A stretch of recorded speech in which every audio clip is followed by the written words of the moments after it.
This is Youjo Senki, The Saga of Tanya the Evil, Volume 3, The Finest Hour, Chapter 2, The Intervention Which Was Too Late. Now, before we begin, I just want to make a brief tangent by saying I'm back from my hunting trip, and it was actually pretty damn good. On the first day, we saw one buck, and I nearly managed to get a shot at it.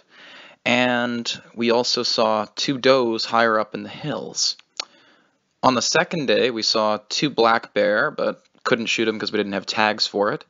And we also saw 7 female deer. Well, I think it was 3 females and their kids. Suffice it to say, there's honestly so much wildlife up here in British Columbia, Canada, and it's a beautiful province. To anyone listening, I would highly encourage you to come here on vacation sometime. Come hunt, it's great. Anyway, with that now out of the way, let's begin. Chapter 2, The Intervention Which Came Too Late. Alright, gentlemen, time to add our page to the history of the art of war. A quote from Major General von Rudersdorf, in brackets, at that time, about Operation Lockpick. May 25th, Unified Year, 1925. Imperial Army, Supreme High Command Liaison Conference Meeting Room. That day, the change in the war situation, accompanying the dramatic shift in the lines, was enough to slightly frighten the people in the Imperial Army Supreme High Command meeting. To anyone who saw how the pale-faced government officials were silently staring down the general staff officers, it was readily apparent that the discussion would be stormy, to say the least. The reason for the gathering was the situation in the lowlands resulting from the Imperial Army's surprisingly large-scale retreat. Thus, when Major General von Zetour from the Service Corps entered the room, he gathered a lot of attention. Everyone expected him to have a good explanation and was eagerly waiting to hear it. Very well, I'll explain our strategy. Currently, our army has succeeded in performing a major reorganization of the front lines by fighting a retreat to a designated defensive position. But they were disappointed to find their expectations betrayed, as Zetour matter-of-factly explained that the operation was going according to plan. This is the general said to be most knowledgeable about logistics and organization in the rear of the whole army, but this is the best he can do? The civil servants and politicians glared at him accusingly. So you succeeded in retreating. And? Now what? But Zetour himself was unfazed. He leisurely wet his palate by savoring his coffee to the last drop, with a smile that seemed to say, "Ah, what fine beans." Not only that, but he reached for the cigar case and began examining the selection one by one to make his choice. Yes, he grudgingly continued before putting a cigar in his mouth. The General Staff feels we are in a position to say that the only forces that pose a threat to the Empire are the Republicans. As such, I would like to report on various developments regarding our maritime strength. Despite the dissatisfied glares that said, "Isn't there something else you should tell us?" Zetour nonchalantly closed the topic of the land war. Then, with everyone else looking on speechlessly, he abruptly launched into a calm report on their seaborne strategy from a diplomatic perspective. There have been no major changes to the strength of our fleet. According to the latest reports, the Entente Alliance fleet is being detained by the Commonwealth, but they are actually being protected from us. We have no reports that any of the personnel on board have actually been captured. This was all known information that had been previously discussed in this setting. Zetour continued, paying no heed to the incredulity in all the eyes on him. In any case, At least the serious seaborne threats are limited to the navies of the Commonwealth and Republic. He continued his seemingly endless speech with a "therefore." That, combined with his unbelievable composure in the face of the crisis, made them more and more impatient. His composure in this crisis was acceptable. That could be explained if they accepted that he was a soldier with nerves of steel. But it was shocking to hear an officer of the Service Corps speaking as if he didn't fully understand the gravity of the situation. Had the Army, the General Staff, failed to notice the crisis under their noses due to their purely military perspective? The attendees of the meeting had to wonder.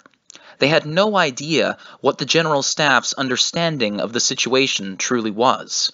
Zatour's attitude was incredibly disconcerting.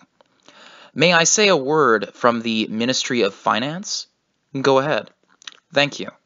As we have been warning for some time, and you are no doubt aware, we are already almost entirely reliant on domestic bonds for war funds. I must caution you that prolonging the war could invite serious economic problems, financial issues on a scale that would be difficult to ignore." When Zatour nodded benevolently, yielding to the finance ministry official, the man maintained formal manners, but everyone gasped at the directness of his statement. "That's an awfully serious warning from the finance ministry, to be sure. Or rather, is the situation so bad as all that? General von Zatour, does the General Staff have anything to say on this point?" In response to your comment, allow me to say that I'm fully aware of the hard work and sacrifice taking place on the home front to maintain the front lines. We are tremendously grateful to the home front for its support, and we are fully engaged in our most pressing objective, the obliteration of the Republican Army. But the response they received from the General Staff's representative was so easygoing and unsubstantial that it was hard to see it as anything but equivocation.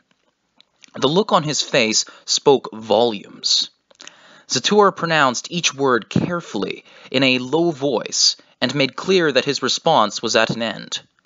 Afterward, he took his seat and returned to perusing the cigar selection with undisguised confusion on his face at everyone's expectant stares. "We don't doubt your understanding of the home front's situation, but the structured stiffness of your reply makes us wonder if you fully grasp the severity of it." Though they knew it was rude, the frowning attendees were nonetheless compelled to ask just what the hell was going on. "I don't want to mince words. The Ministry of the Interior points out that not only have we just lost the lowlands industrial region, but the enemy has the western industrial region within range of its heavy artillery.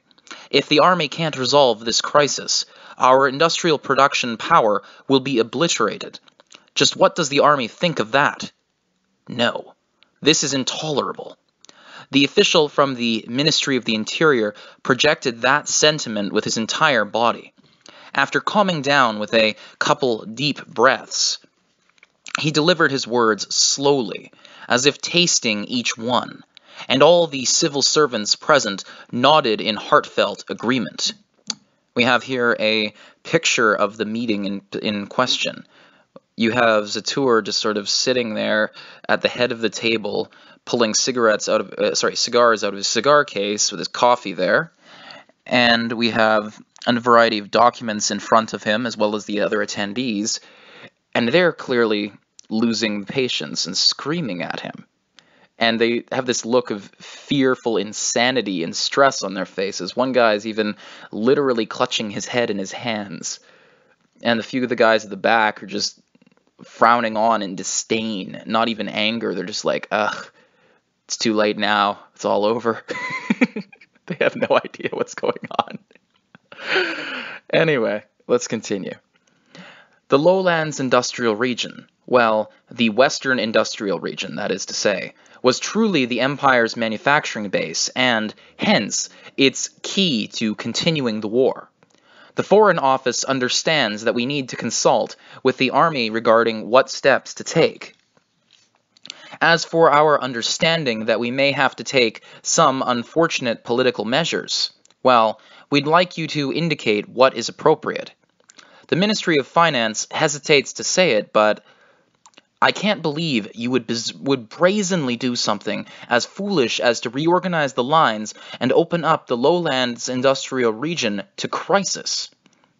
His whispered voice hesitated to say it, but the mood of the meeting veered distinctly towards the negative. Yet the man at the middle of the maelstrom, Zatur, didn't seem the least bit fazed. In fact, he seemed completely relaxed, sipping his coffee over the cigar case, completely absorbed in making his selection. Should I go with this double Corona? No, I think I should dwell on it a little longer. After all the exhortations and frank opinions, he finally requested permission to respond, in a tone that said he found it tiresome. It served to stoke everyone's anger. I've heard the same concerns at court. I wish to apologize here on behalf of the army for worrying His Imperial Majesty, but I have every confidence that we shall achieve a breakthrough soon. The result, however, was that he made a move that was either bold or completely out of touch, and launched into an extended apology to the Imperial Court. Everyone was thoroughly irritated at losing so much time to this unproductive exchange, but someone whispered that they had to hand it to him, in a way, for his impressively thick skin. He had even ordered a second cup of coffee.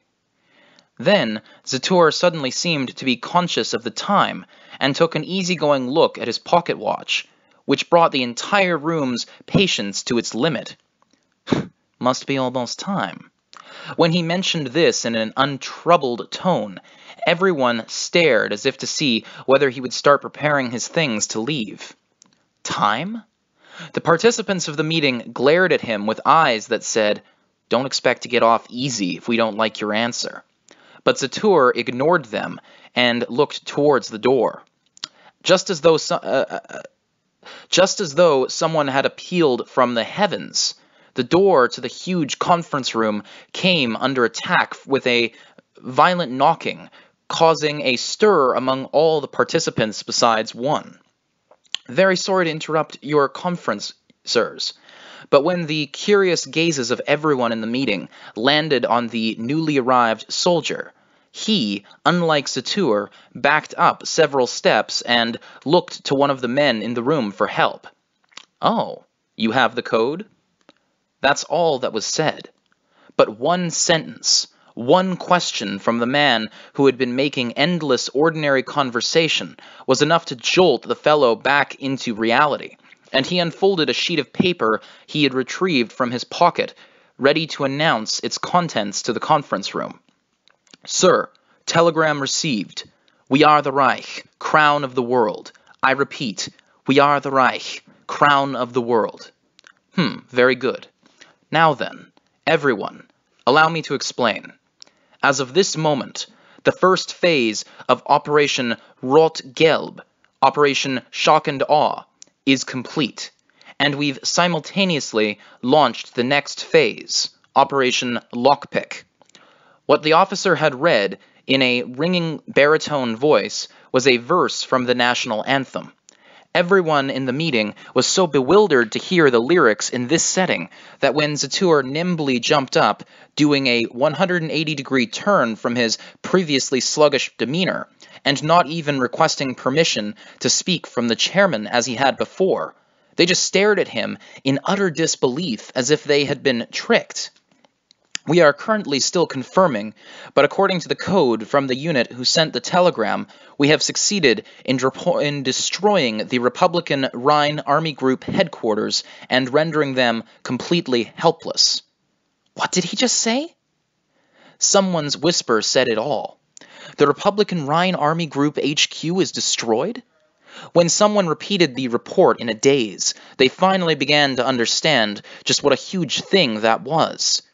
We blew them away. We blew away the enemy armies, their general headquarters? The main objective of Operation Lockpick is to obliterate the Republican Rhine Army Group units ahead of our defensive line. The General Staff believes the unit deployed in that area is the Republican Army's main forces, so we are effectively working towards the complete destruction of the Republican Field Army. And in response to their doubt, Zatur promptly chimed in as if his previous languor had been a ruse. Our army has already destroyed the enemy's chain of command as Phase 1. Please look forward to future reports. Same day, the General Staff Office, Operations Division. Open Sesame. That day, at the General Staff Office, members of every section were on edge, yet unable to suppress their excitement. Still, they bustled about doing their duty to prepare for what would come next. The entire general staff was enveloped in the atmosphere of exhilaration and nerves that preceded a major operation. But operations had erupted into backpatting upon hearing news of Operation Shock and Aw's astounding success. The unexpected plan to blow up the Republican Rhine Army Group's headquarters, the results that caused everyone to marvel at how perfectly it had been pulled off. It was all thanks to the 203rd Aerial Mage Battalion's skillful performance. So, to Major General von Rudersdorf, who read the success telegram with a grin, things were off to a great start. Pessimists had said, well, at the very least we'll throw their headquarters into confusion. But here was the pleasant outcome of expecting what he knew he could from that rascal. Zatur, you rascal, what a pet you've pulled out of your pocket for us. Even Rudersdorf was so delighted that for a brief moment he wanted to forget about appearances, hit the beer hall, and roar, "Cheers!" Thanks to the Service Corps' efficient procurement of the necessary equipment and personnel for Operation Shock and Awe, Operation Lockpick was proceeding almost completely according to plan. Which was why Rudersdorf wondered what was making his brothers in arms so worried when he was called out of a meeting for an emergency or some such. I just received an important message from the Foreign Office. We got an official notice from the Commonwealth via the embassy. An ultimatum? No, more like just the opposite. Apparently, they've taken the bizarre position that the time for international cooperation to restore peace has come. He gave an "oh" of understanding. Rudersdorf could understand the awkwardness of receiving an offer for peace talks right as they were preparing for a major offensive. They want to facilitate peace? At now of all times? So things have gotten delicate, eh? Exactly. Their request is extremely problematic. Supposedly, they want us to respond to their peace offering, but the conditions they've given is restituo in integuum. Editor's note, restituo in teguum, a diplomatic idiom that means restoration to the original state. Specifically, it calls for a return to the pre-conflict status quo. So in this case, it would mean reverting to pre-war state lines and diplomatic conventions. All right, we continue here. Right. And apparently, they're demanding an answer within the week. But the condition Major General von Rudersdorf mentioned was so unexpected, even Rudersdorf was surprised. Restore the situation to the way it was pre-war? Restituto integuum. I don't want to say this, but that means all of our hard work will have been for nothing. They have got to be fucking kidding. Peace under those terms is out of the question. If we were going to agree to that, why would we have not once but twice eradicated threats in our region? I never want to see the borders established by the Treaty of Londinium ever again. Rudersdorf was a bit puzzled by the strange timing of this notice from the Commonwealth, but the terms erased his confusion, and he gave his answer roughly. So, they're telling us to reset our national security environment to the way it was before the conflict started. He understood immediately that their request was based on the balance of power theory. In other words, the proposal was only what the Commonwealth wanted for itself. Of course, Rudersdorf understood the reasoning behind it as a diplomatic motion in the name of the country's own interest. But even bias has its limits. His look said, "There's no possibility that they wrote this as a joke, surely." But the other man wore an equally perplexed expression, which was when Rudersdorf finally realized, that's why he has such a strange look on his face. After all, they were being offered a tone-deaf diplomatic proposal written in an absurdly self-serving tone. It was no wonder he was confused. Yes, but if we ignore them, we risk an intervention. It seems that part of the Commonwealth's fleet has already begun maneuvers. I'm currently inquiring with the High Seas Fleet as to their movements. But behind his puzzled expression was a struggle to understand the motive behind the Commonwealth's message. He had no idea what the Commonwealth authorities were thinking. The notice was dripping with egotism that made it seem like the writers were going out of their way to display what a self-serving nation they represented. But the Empire didn't know what kind of thinking went into that draft. For the Empire, it would be hard to swallow a request to return everything to the way it was before the war. The only possible reply was a no. In short, if the proposal was made with the expectation of refusal, it meant that the Commonwealth wanted an excuse to attack the Empire. But then, why not just send an ultimatum? Or rather, would those miserly fellows really come stick their necks into a continental war where there was nothing in it for them? No one was sure about that point. That, plus the intel that part of their fleet was on the move despite their strange posture, made the Commonwealth's goals more or less impossible to fathom. Those inconsistencies gave Zatur pause, and he couldn't find a way to explain the situation well, even to himself.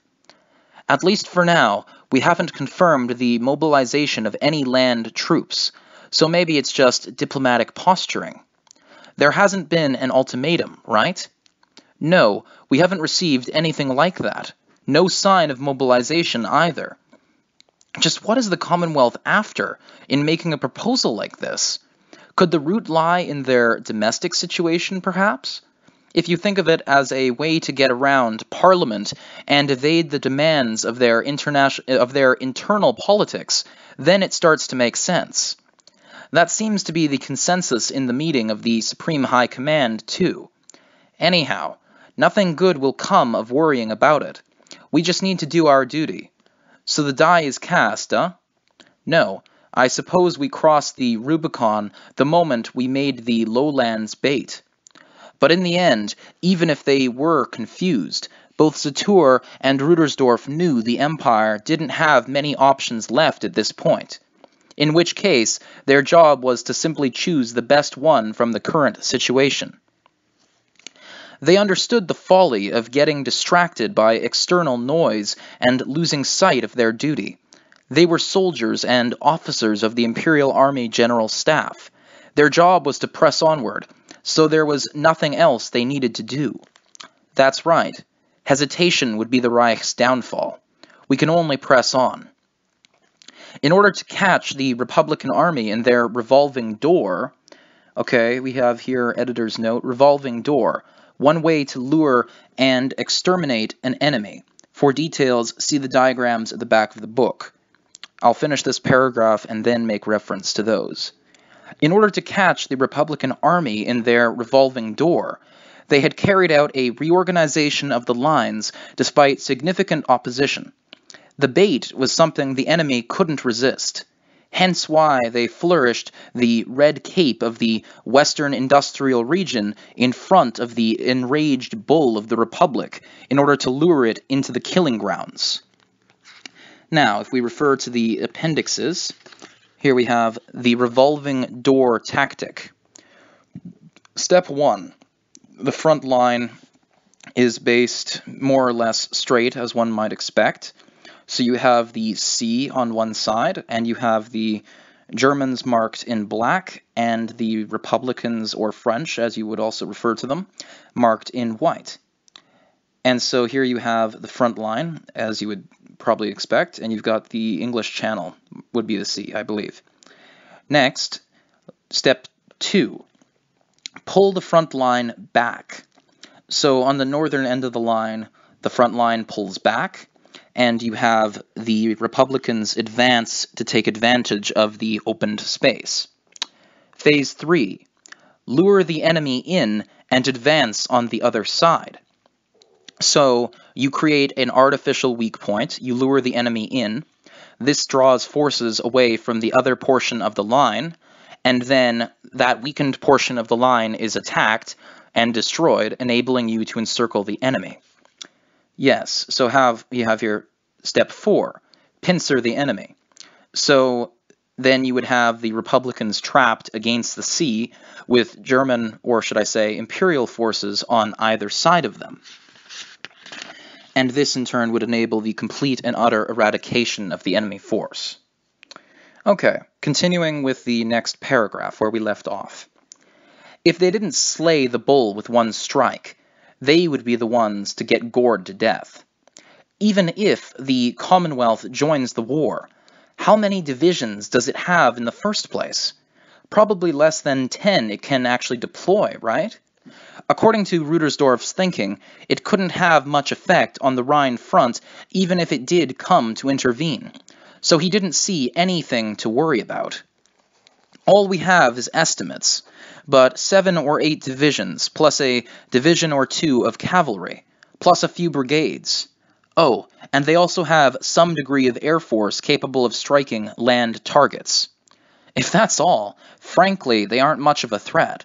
If they attack, all we have to do is call a police officer and have them arrested on suspicion of violating immigration law. Jesus Christ. Hashtag no visas all over again. Alright. Honestly, in numerical terms, the Principality of Dacia's army posed a much larger threat. The Commonwealth was an island nation. It was hard for the Empire to get to them, but the opposite was also true. With the exception of the fact that the Commonwealth has a ton of colonies that they can draw manpower from. They have grunts to use as cannon fodder. The Empire doesn't have nearly as many. Anyway, if such a country wanted to interfere, it would have to transport troops by sea. Supposedly, those troops did come that long way on the water. Suppose those troops did come all that long way on the water. The scale of the Commonwealth's standing army was simply not big enough to be a serious threat. Even a generous estimate of their available troops gave them 10 divisions. The Commonwealth's infantry units could operate as a threat only on the tactical level. On the Rhine front, where well over 100 divisions were clashing, 10 wasn't nothing, but it was still only 10. That wasn't enough to be a threat on the operational level, much less the strategic level. Certainly, in the case of the land army, that's true, but the power gap between our navies is indisputable. It would be a headache if they put a blockade on us. Whoa, hold on there. Are you serious, Satur? If they could just keep a blockade going, that would be a surprise. I don't know how long you want to keep fighting this war, but I, for one, wish to end it. I'm sick of getting complaints about ersatz coffee. In truth, the Commonwealth was still a troublesome power. There was no way to attack them without getting past the Royal Navy. There was no way to attack them without getting past that Royal Navy they were so proud of. Of course, the Imperial Navy was ashamed of it, but although it could fight as well as or better than the Republican Navy, the outcome of a battle against the Commonwealth's Navy would be a toss-up at best. even if it brought all its warships to bear on the Commonwealth's navy, even just the home fleet. If the Commonwealth pulled ships from its Channel Fleet or the forces it had dispatched to other locations across the globe, that would be enough to make the Imperial Navy inferior. On the other hand, and that was just it, without a finishing move, they could stare each other down as much as they wanted, but they would arrive at nothing but an endless stalemate. Let's get it over with. Yes, I'd certainly like to end the war sooner rather than later, so you want to go through with that plan? That's exactly it. Which is why I need to ask you about the logistics. Zatur, can't you do something to make that advance possible? Rudersdorf, the one who had mustered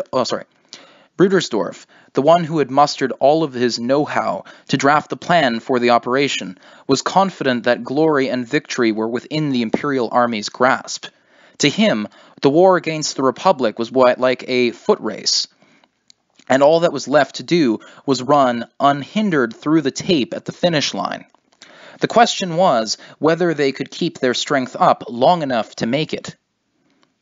General von Rudersdorf, I had some of my staff make an estimate. East of the Rhine lines, I can promise whatever you need, but if we're going as far as Paris, we'll have to overcome the significant obstacle of distance.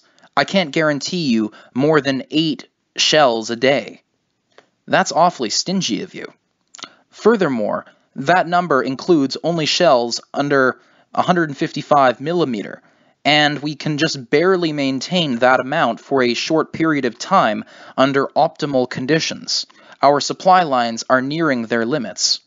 No heavy artillery and only 8 shells per gun? You've got to be fucking kidding me. The number Zatur gave was so outrageous that Rudersdorf glared at him, paying no heed to the staffers in the area looking their way in shock. There's no way to fight a war with that allotment of shells. The words were on the tip of his tongue. If we can't use enemy railroads, then we're forced to rely on horses and trucks. I explained the circumstances already. We've requisitioned everything we can from our regional army groups and the 2 occupied territories, but it's nowhere near enough. I understand how hard the Service Corps is working, but getting hit with numerical reality is harsh. Under these circumstances, we could be done for if it turns into an artillery battle.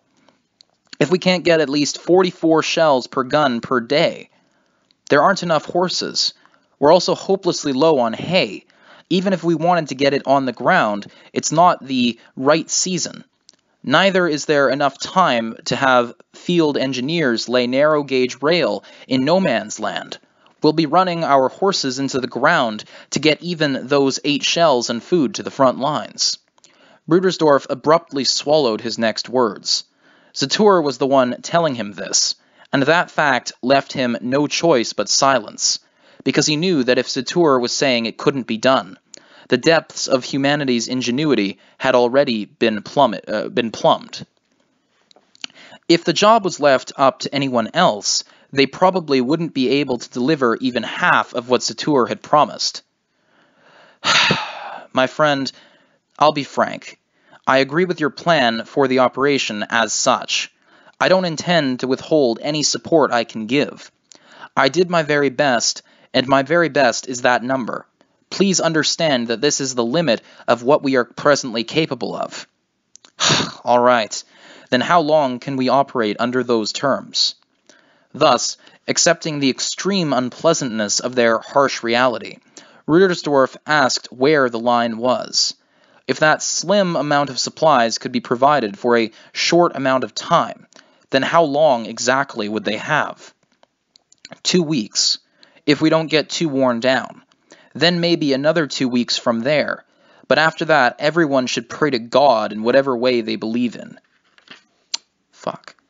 Rudersdorf thought the time limit was harsh, but he did manage to find one ray of hopeful light in it. If they could succeed in taking out the enemy's main forces, if they ripped up the enemy's ability to fight back by the roots, they would be having the ceremony to occupy Paris Palace before the next month was out. In other words, I need you to understand that if we get bogged down in trench warfare, our supply lines will become paralyzed. Our army is specialized for mobility along interior lines. Sator's grievances clearly indicated areas the Imperial Army needed to improve. Providing logistical support for operations that go beyond our organizational plan, such as sending troops onto foreign soil, is frankly a nightmare. If you could manage to pull horse fodder and railways out of thin air, we might be able to do the impossible. Such as it is, though, we're just barely managing to make penguins fly, so please understand. Fine, we'll make an unstoppable advance. You sure talk like a textbook, though. But when push comes to shove, you can provide the minimum supplies for the advancing troops, correct? The only direction to go was forward, and he believed that the service corps, that Sator, could get them the minimum, the bare minimum, of what they needed to do so. Only to Paris, I'm not an alchemist. Don't go assuming I can create an endless supply of gold. Also, the hard truth is that the route is too slim to deliver shells. If you can't lure in and annihilate the Republican Army's main forces, you'll have to give up on Paris. Please keep that in mind as an officer of the General Staff. Of course. Still, even so, isn't there anything you can do about heavy artillery? Rudersdorf found himself asking the favor, even though he knew it was taking advantage of their friendship. Even just a little bit, please. Don't be ridiculous.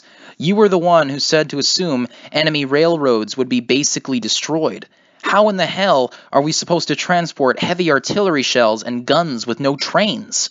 I'm repeating myself here, but the horses are already worked to the bone. If we work them any harder, the rate of attrition will be insupportable. The army doesn't have any logistical leeway. In fact, the 8 shells I can get you, I can only get because we're commandeering farm horses and fodder stockpiles from civilians. And furthermore, Sator glared at Rudersdorf, annoyed as he went on in a low voice. Practically all our heavy artillery is camouflaged in place in the lowlands, so no more crying for the moon. Having personally requested the concentrated placement of those guns, Rudersdorf couldn't very well ask his friend to somehow come up with more. I know. Ugh. I guess there's nothing we can do, really. We'll have to work on improving artillery mobility then. You mean the mechanized artillery idea, eh? Yeah, with the trench war, we've had to be focused on existing guns. This'll be a good opportunity. Let's talk to Kluku Weapons. Odd name for a company. Rudersdorf and Sator agreed that the mobility issues with not only the heavy artillery, but artillery in general, had become worrisome when considering an advance. In trench warfare, guns with limited mobility could withstand a degree of counter-battery fire by holding up inside their positions and bunkers. But in a field battle, it was extremely difficult to rapidly charge their positions. The current reality was that their firepower was often late to critical engagements. If the guns couldn't advance after the army broke through the trenches and be brought to bear, the infantry had to fight without artillery support. Even if they provided mage or air force support, they couldn't expect the same level of firepower as from the big guns. Still, Sator repeated, but don't forget, this is all only if the revolving door goes like it's supposed to.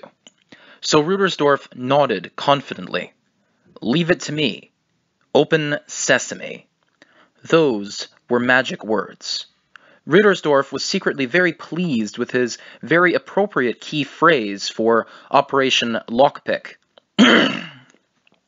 They would literally blow up the trenches where they had been piling up corpses in vain, as neither side could break through. They would pry open the Republic's stubborn defenses. I see you have devastatingly bad taste in catchphrases, eh? Well, it's way better than getting all pedantic now, isn't it? Above all, it's easy to understand. Rudersdorf did not worry about the fact that those outside operations didn't seem to care all that much. Still, he thumped his chest with his fist as if to say, "You can count on me." Well, Renaissance isn't bad either. This is ancient wisdom. Tunneling had been used to break castle walls in the ages before there were cannons. Now was the time to employ that knowledge once again. Let's teach those arrogant Republicans not to scoff at ancient ideas. Just the thought of it made Rudersdorf happy. What's most important is the principle of the revolving door. Now, which side will history put the weight on, I wonder? Both. It'll be a historically huge encirclement. Now then, gentlemen, let's end this war. The lowlands had become a vacuum when they let the Imperial Army withdraw. While the left wing of the Republicans' Eastern Army Group advanced to push their front lines up, the units on the right wing were still facing off against the left wing of the Imperial Army, and they were all sick of the deadlock. Near as they could tell, all the radio and official reports covered was the pursuit of the enemy on the lowlands front. Meanwhile, their daily lives were filled with the monotony of quiet lines. In the forwardmost trench, they were anxious about little scuffles in no man's land and snipers. In the reserve trench a ways back, soldiers sulked about the unchanging menu, engaging in futile arguments with the logistics man, and even their frontline headquarters was envious of the fortune of the lowlands troops. Its officers, beset by irritation and embarrassing impatience, sat around in meetings with nothing much to say. No one was having a very good time of it. To make matters worse, it was being whispered that the Commonwealth was intervening, mediating, or possibly even joining the war as an ally, and they heard that the battle to annihilate the Empire was nearly at hand. It didn't feel very good to be so far from the action at a time like that. In such an atmosphere, it wasn't rare to see a certain mid-ranking officer wearing a particularly grouchy frown, standing firm with a cigarette gripped so tightly between his teeth it seemed like he would chomp it to pieces. The officer, Lieutenant Colonel Vianto, gave off an aura of fury he couldn't hide, projecting the fight of a bulldog from every part of his body. He wasn't allowed an outlet for that energy, for some incomprehensible reason, and it had him seething with anger. He fiercely protested the assignment of the few mages who narrowly escaped from Arennes to the colonies for reorganization, quote-unquote, but he was blocked by red tape, which made him furious just thinking about it, and the higher-ups who evaded taking indirect responsibility for the tragedy in Arennes. Fuck, I swear these assholes have no goddamn clue. Vianto was so mad, the bitterness of the cigarette he had crushed in his mouth didn't even register to him. Seized by violent emotion, he drove his fist into the wall. His fist was charged with a formula he had cast unconsciously, leaving distinct cracks in the wall, but he was still fuming. Pardon me, I'm getting over a cold here. That was how much he resented his current situation. The operation in Arennes to damage the Empire's rear had threatened the Imperial Army's logistics. That much was true. So he could understand why the brass talked about the Imperial Army's retreat as an outcome of that. But they were supposed to pursue the enemy once they retreated. If they had gone after the Empire's forces, surely they could have achieved something, perhaps even something as fanciful as an Imperial surrender. But instead, the enemy got away, and Republican troops moved in to take the land left behind like beggars accepting pity, which the brass then proclaimed as a victory. On top of that, when Viento realized the significance of his mages being transferred, he had the urge to punch out higher-ups by the dozens. "Those sons of bitches," he screamed in his head. They were silencing anyone who had been involved in the uprising at Aren, or doing everything in their power to transfer them away from the front lines, all to cover up the fact that their prediction had been too optimistic. How pathetic. Serving in the rear or a post at some colony is probably in my near future, too, he thought with an exhausted sigh.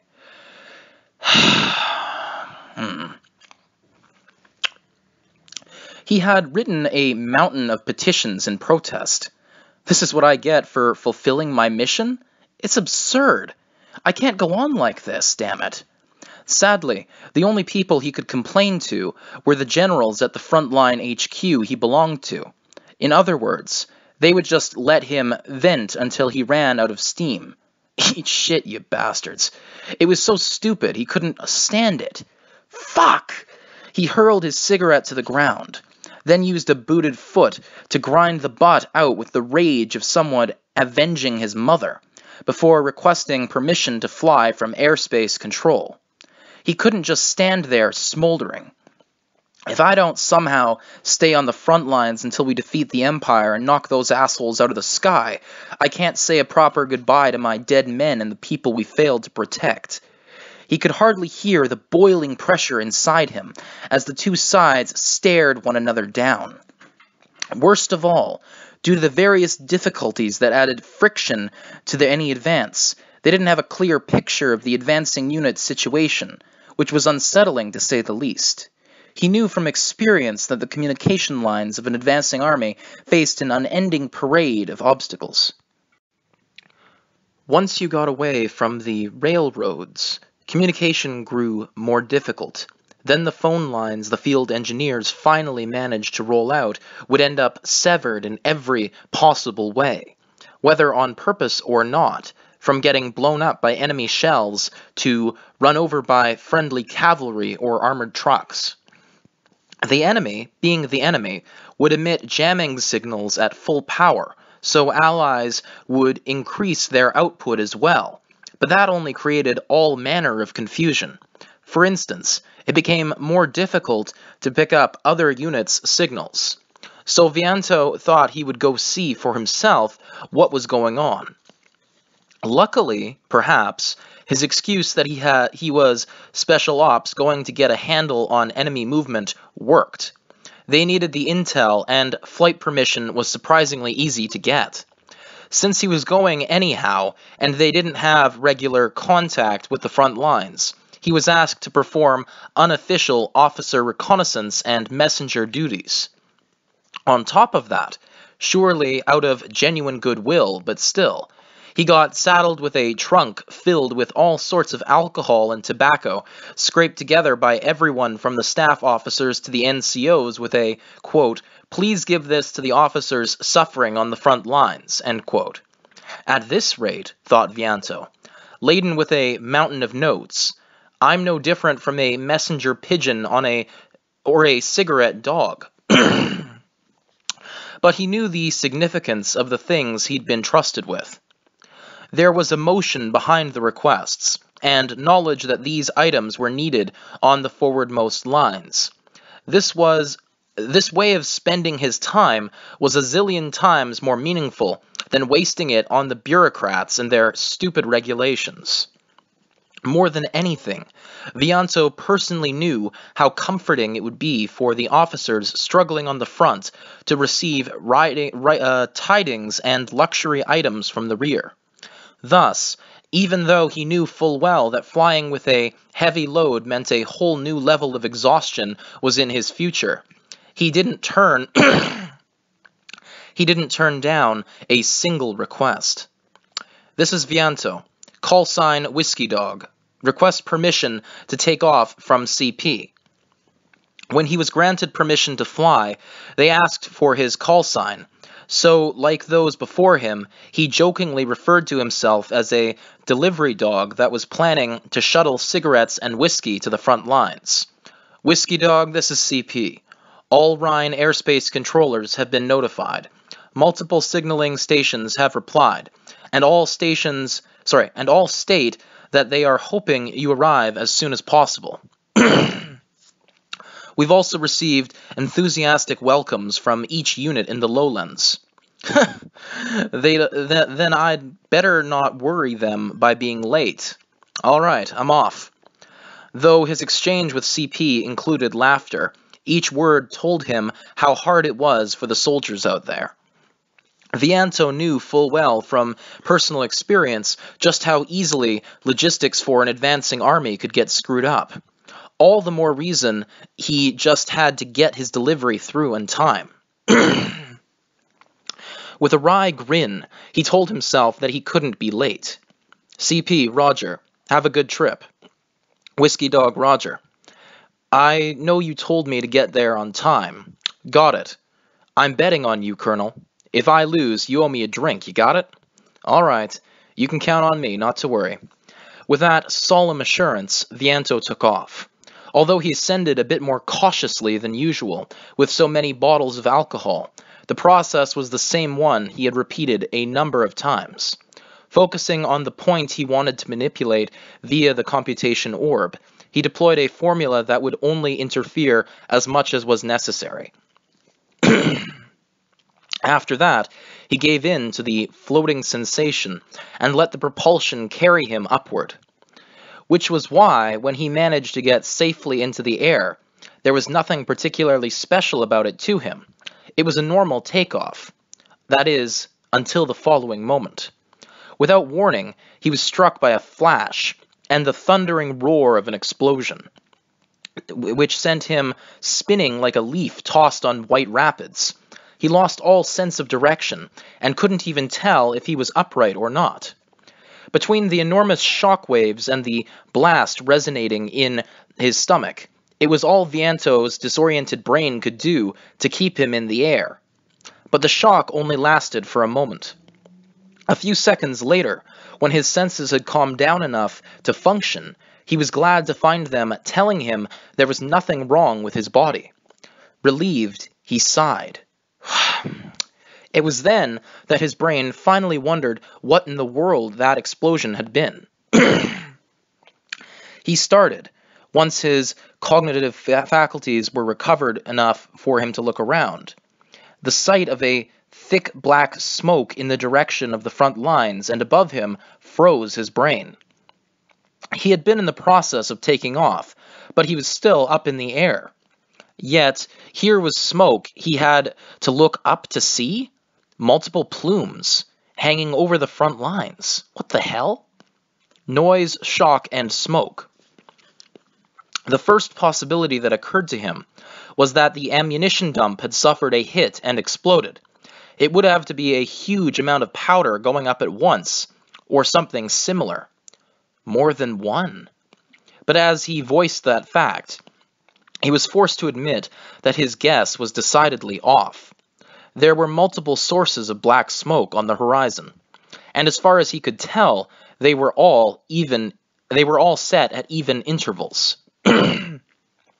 Once he understood the significance of the fact that they were man-made explosions, he realized what had actually happened. Man-made explosions, eh? On the Rhine front, man-made explosions could only mean combat action. So did the ammo dumps get caught up in it, then? But then he realized his understanding was flawed. Even if all the ammunition dumps on the front line blew up at once, there was no way they could possibly make such neatly spaced plumes of smoke. When he realized that, it dawned on him through not logic but his gut, via experience, that the situation was far worse than he had initially imagined. This was an Imperial attack. Then that means... He quickly tried to see what the scene beneath the smoke looked like. What he saw via the observation formula he initiated made him gasp. There were supposed to be trenches on this side of no man's land, defensive positions 3 trench lines deep, and with artillery installations and multiple pillboxes to provide protecting firing positions. They should have been right there. But what he saw was a big, lonely wasteland covered in rubble and a cloud of dirt. All their defensive positions had been wiped off the map. They had all literally vanished off the face of the earth. CP to Whiskey Dog, what's going on? What was that explosion? It's gone. Vianto spoke almost without realizing it. Huh? Colonel, sorry, please say that again. It's all gone, damn it! He shouted, his voice shaking. It's blasted to bits. The entire front was blown up. The lines are gone. Gone? Colonel, you'll have to excuse me, but that's not... The CP still hadn't fully grasped the situation.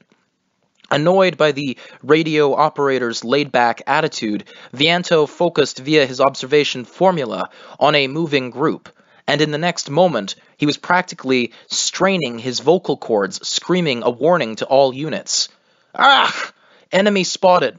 A composite group of armored units and mechanized infantry. The scale is... My God, they're everywhere. What? For a moment, CP was speechless. Warn the lines. Warn the front lines, damn it, the radio operator added as if he'd finally remembered. At that moment, the normal instructions, the need to warn the lines, made Vianto feel strangely off somehow. Why do I feel weird? He asked himself. Oh. A wry grin spread across his exhausted face. I don't need to send a warning anymore. There's no one left to warn. Whiskey Dog to CP, I question the necessity of that. Sir? The tone of voice said. What are you talking about? Ah, he still doesn't get it, thought Vianto as he said. No, right now, I'm on the forwardmost line. The front lines have been wiped out. Colonel? I saw it. The front line trenches. Our front line trenches. They were all blown sky high. Everything's gone. There's a huge crater now. This is the forwardmost line. Our army's defensive lines are being pried open at this very moment, on an unprecedented scale, and Vianto had experienced a wren. There was no escaping the chill that ran down his spine. I'm coming down. Call headquarters. Hurry. There's no time to lose. Once the Imperial military machine is up and running, it's not an easy feat to stop it. He'd learned that lesson in a wren. Those guys don't miss a thing. They're borderline psychotic perfectionists. Their devotion to their war machine must transcend even the fabled raison d'etre. Urgent to Rhine Army Group HQ.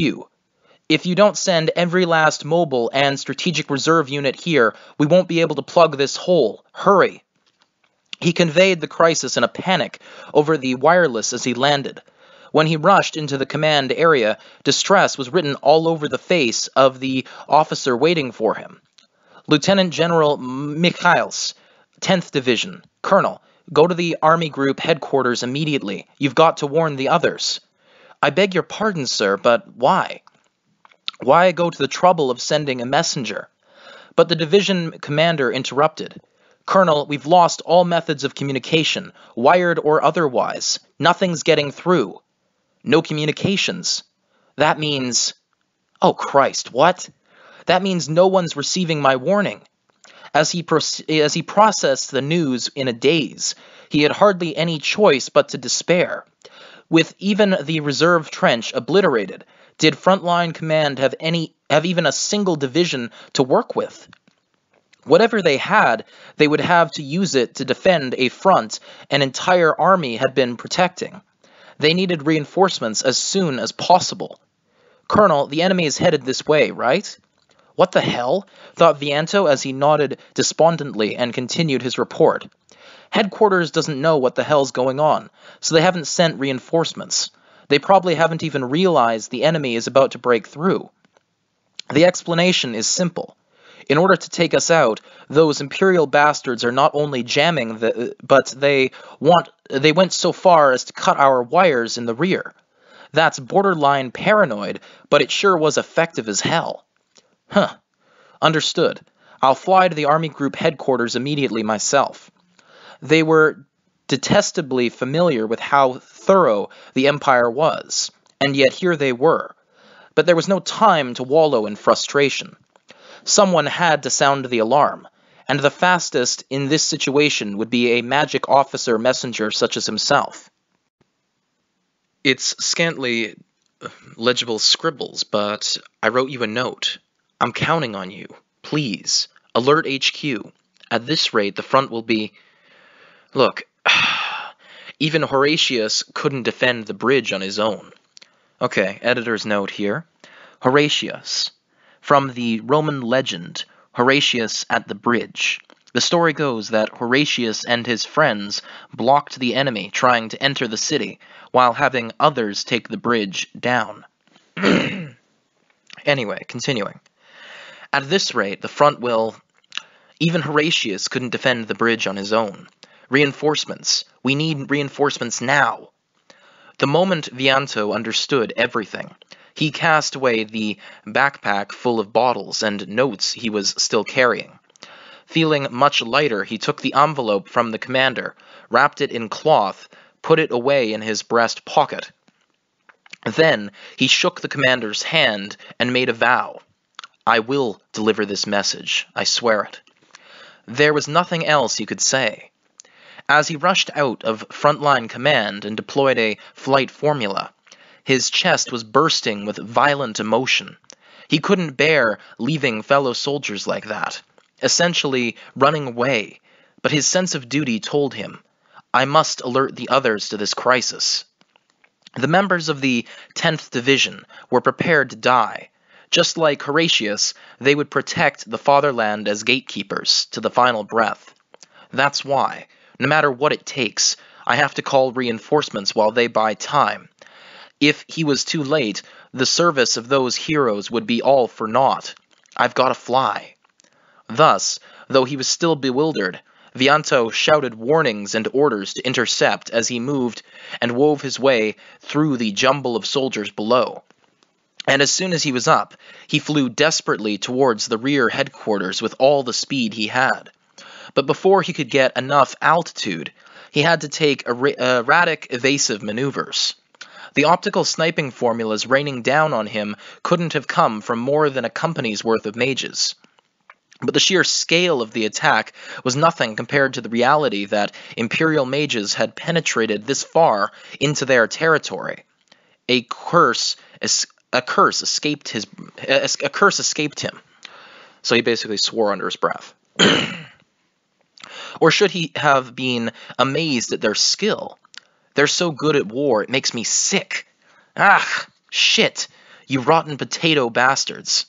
He spat as he deployed a series of optical deception formulas so as not to repulse the enemy, but to help him get away. At the same time, he needed to avoid pursuit. So, though his consciousness was threatening to fade, he willed it to stay bound to this world and whipped his agonized lungs, ascending to 8,500 feet. Immediately after that, the enemies who seemed like they would follow him fired several explosion-type formulas, undisciplined, perhaps as a diversion, and then turned around, abandoning him. There was some distance between them now, but surely wiping out everyone at the headquarters facilities was a higher priority for enemy command than taking Vianto out. The inhuman rationalism of their disgustingly clear sense of purpose sent a chill up his spine. What it meant was that the friendly HQ that had just sent him out would come under fire.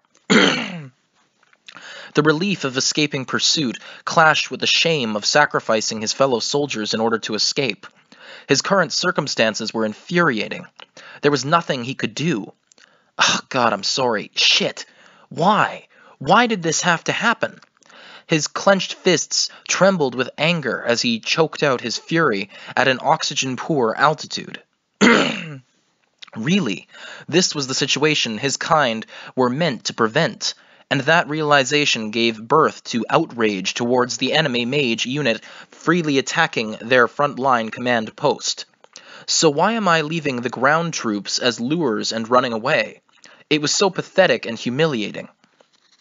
A tsunami of indescribable emotions was welling up inside him, but he repressed even that and focused completely on flying with all his might towards the rear, because it was his mission, in order to avert the collapse of the front, even if he had to sacrifice everything to complete it. HQ, come in. HQ. Ah, shit. It won't connect. What are the air defense controllers doing right when we need them? Which was why, spurred by impatience, he furiously continued calling the Rhine Army Group headquarters, even though they weren't answering. Of course, he knew what the situation was. He realized it must have been utter chaos. But Vianto couldn't help but feel some contempt. How could they have let Imperial mages penetrate so far into our territory without so much as warning us? Are the air defense controllers taking a nap or what? Jesus. The other emotion he could summon was disgust, especially because one initial interception was delayed. Enemy contact would be disorganized. Calling Rhine Army Group headquarters. Rhine Army Group headquarters, come in. I say again, Rhine Army Group headquarters. Rhine Army Group headquarters, please respond. Are the waves just not reaching them because I'm still a ways off? Irritated at the thought, he continued calling via his computation orb, but the lack of a response was getting frustrating. Why does this have to happen now of all times? All he could do was fly on, burning up with impatience. Ugh, god damn it. Did the radio operator fall asleep? It's kind of a bad time. So he continued unleashing his rage at HQ as he flew near the limit of combat speed. Then he saw it.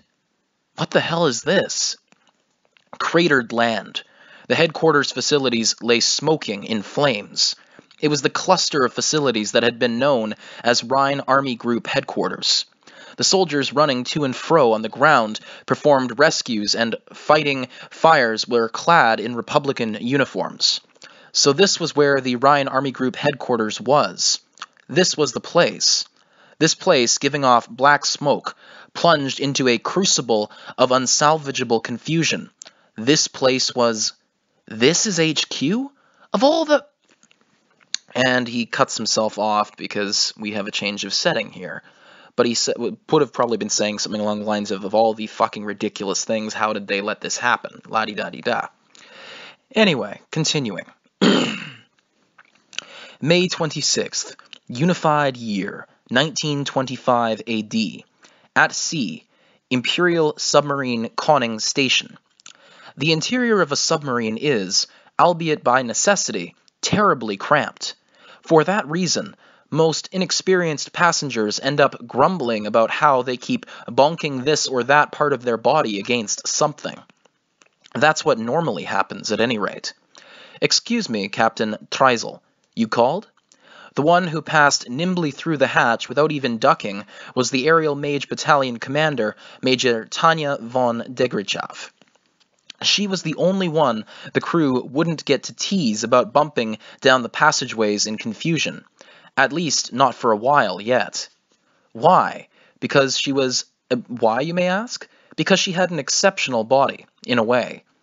Even sailors of the shortest stature would need to stoop to move around inside the sub, but her height clearly presented no issue. And even if someone wanted to go out of their way to comment on it, anyone with a lick of sense would think twice upon seeing the many service ribbons she wore as proof of her brilliant achievements. How's the ride, Major? It's been quite tranquil, sir, thank you. And the food is so delicious that I can't hold back tears of gratitude. Well, that's very odd. Does the German Navy have better food than the trench line, I suppose? That's very uncharacteristic of most militaries. Typically, the Navy gets horrible food. Anyway, continuing. As they exchanged leisurely greetings, Major von Degrichav saluted in the naval style with a precisely bent elbow.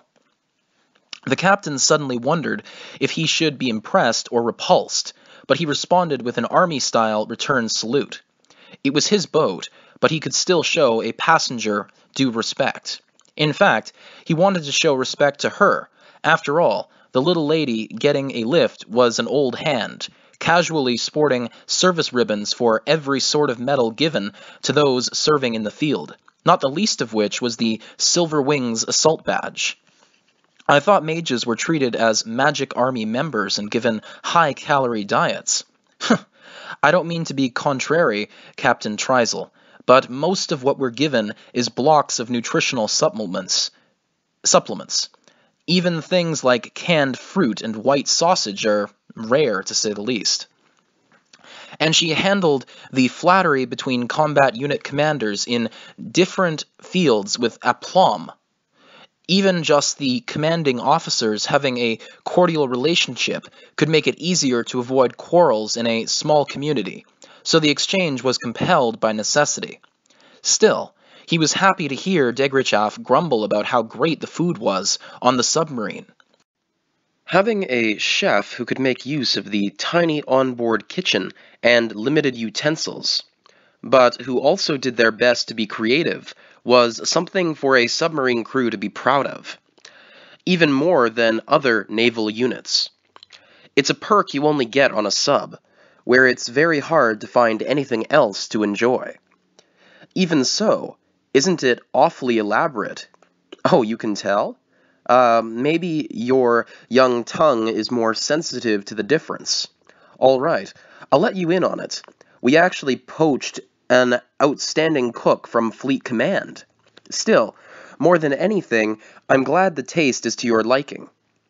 There really isn't much else to look forward to, I'm afraid. It may be cramped in here, but I do hope you'll enjoy mealtimes at the very least. Long patrols, endless routine. Yes, to a submarine crew, patrol duty essentially means each day would be no different from the last. Until an enemy ship was spotted, they could only earnestly endure the idle hours, and the result of that, the captain grumbled in his head, is that when the torpedoes we were recently issued were discovered to have defects, the submarine captains took their anger out on the technology department instead of enemy ships.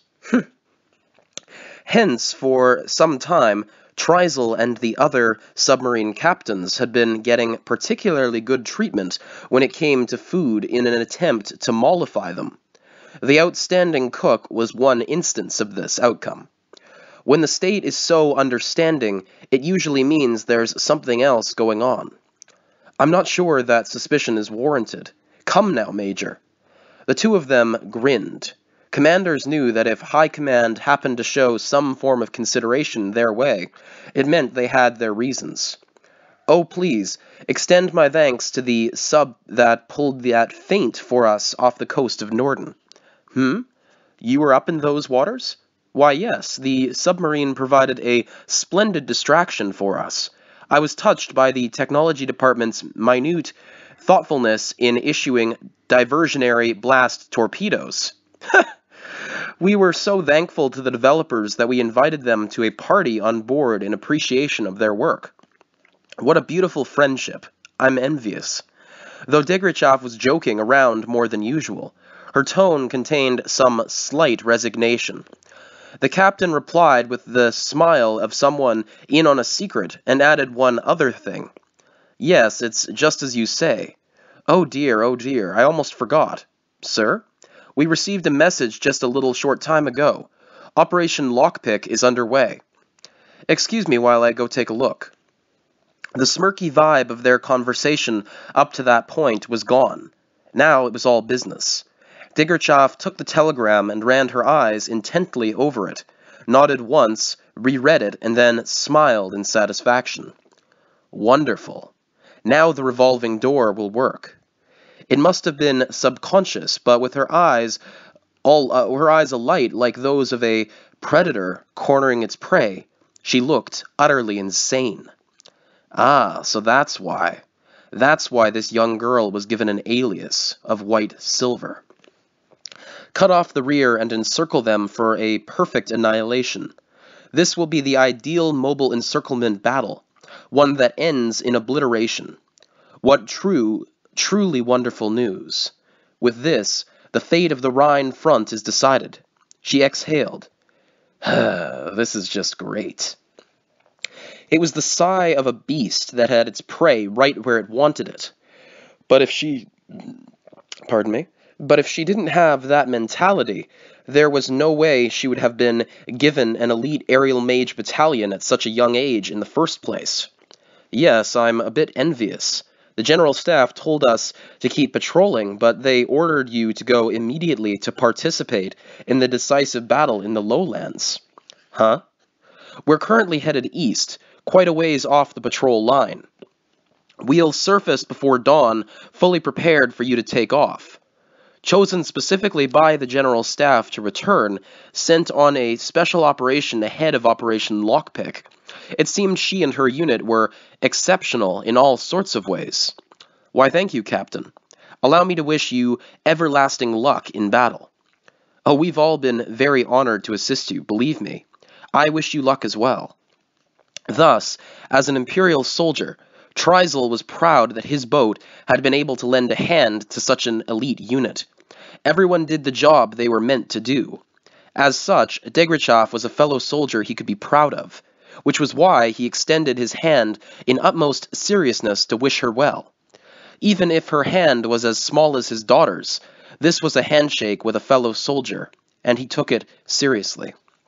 Upon leaving Captain Tryzel, Tanya is relating the good news of her Upon leaving Captain Tryzel, Tanya is relating the good news to her subordinates, who are clustered in the space the crew managed to find for them next to the forward torpedo tubes.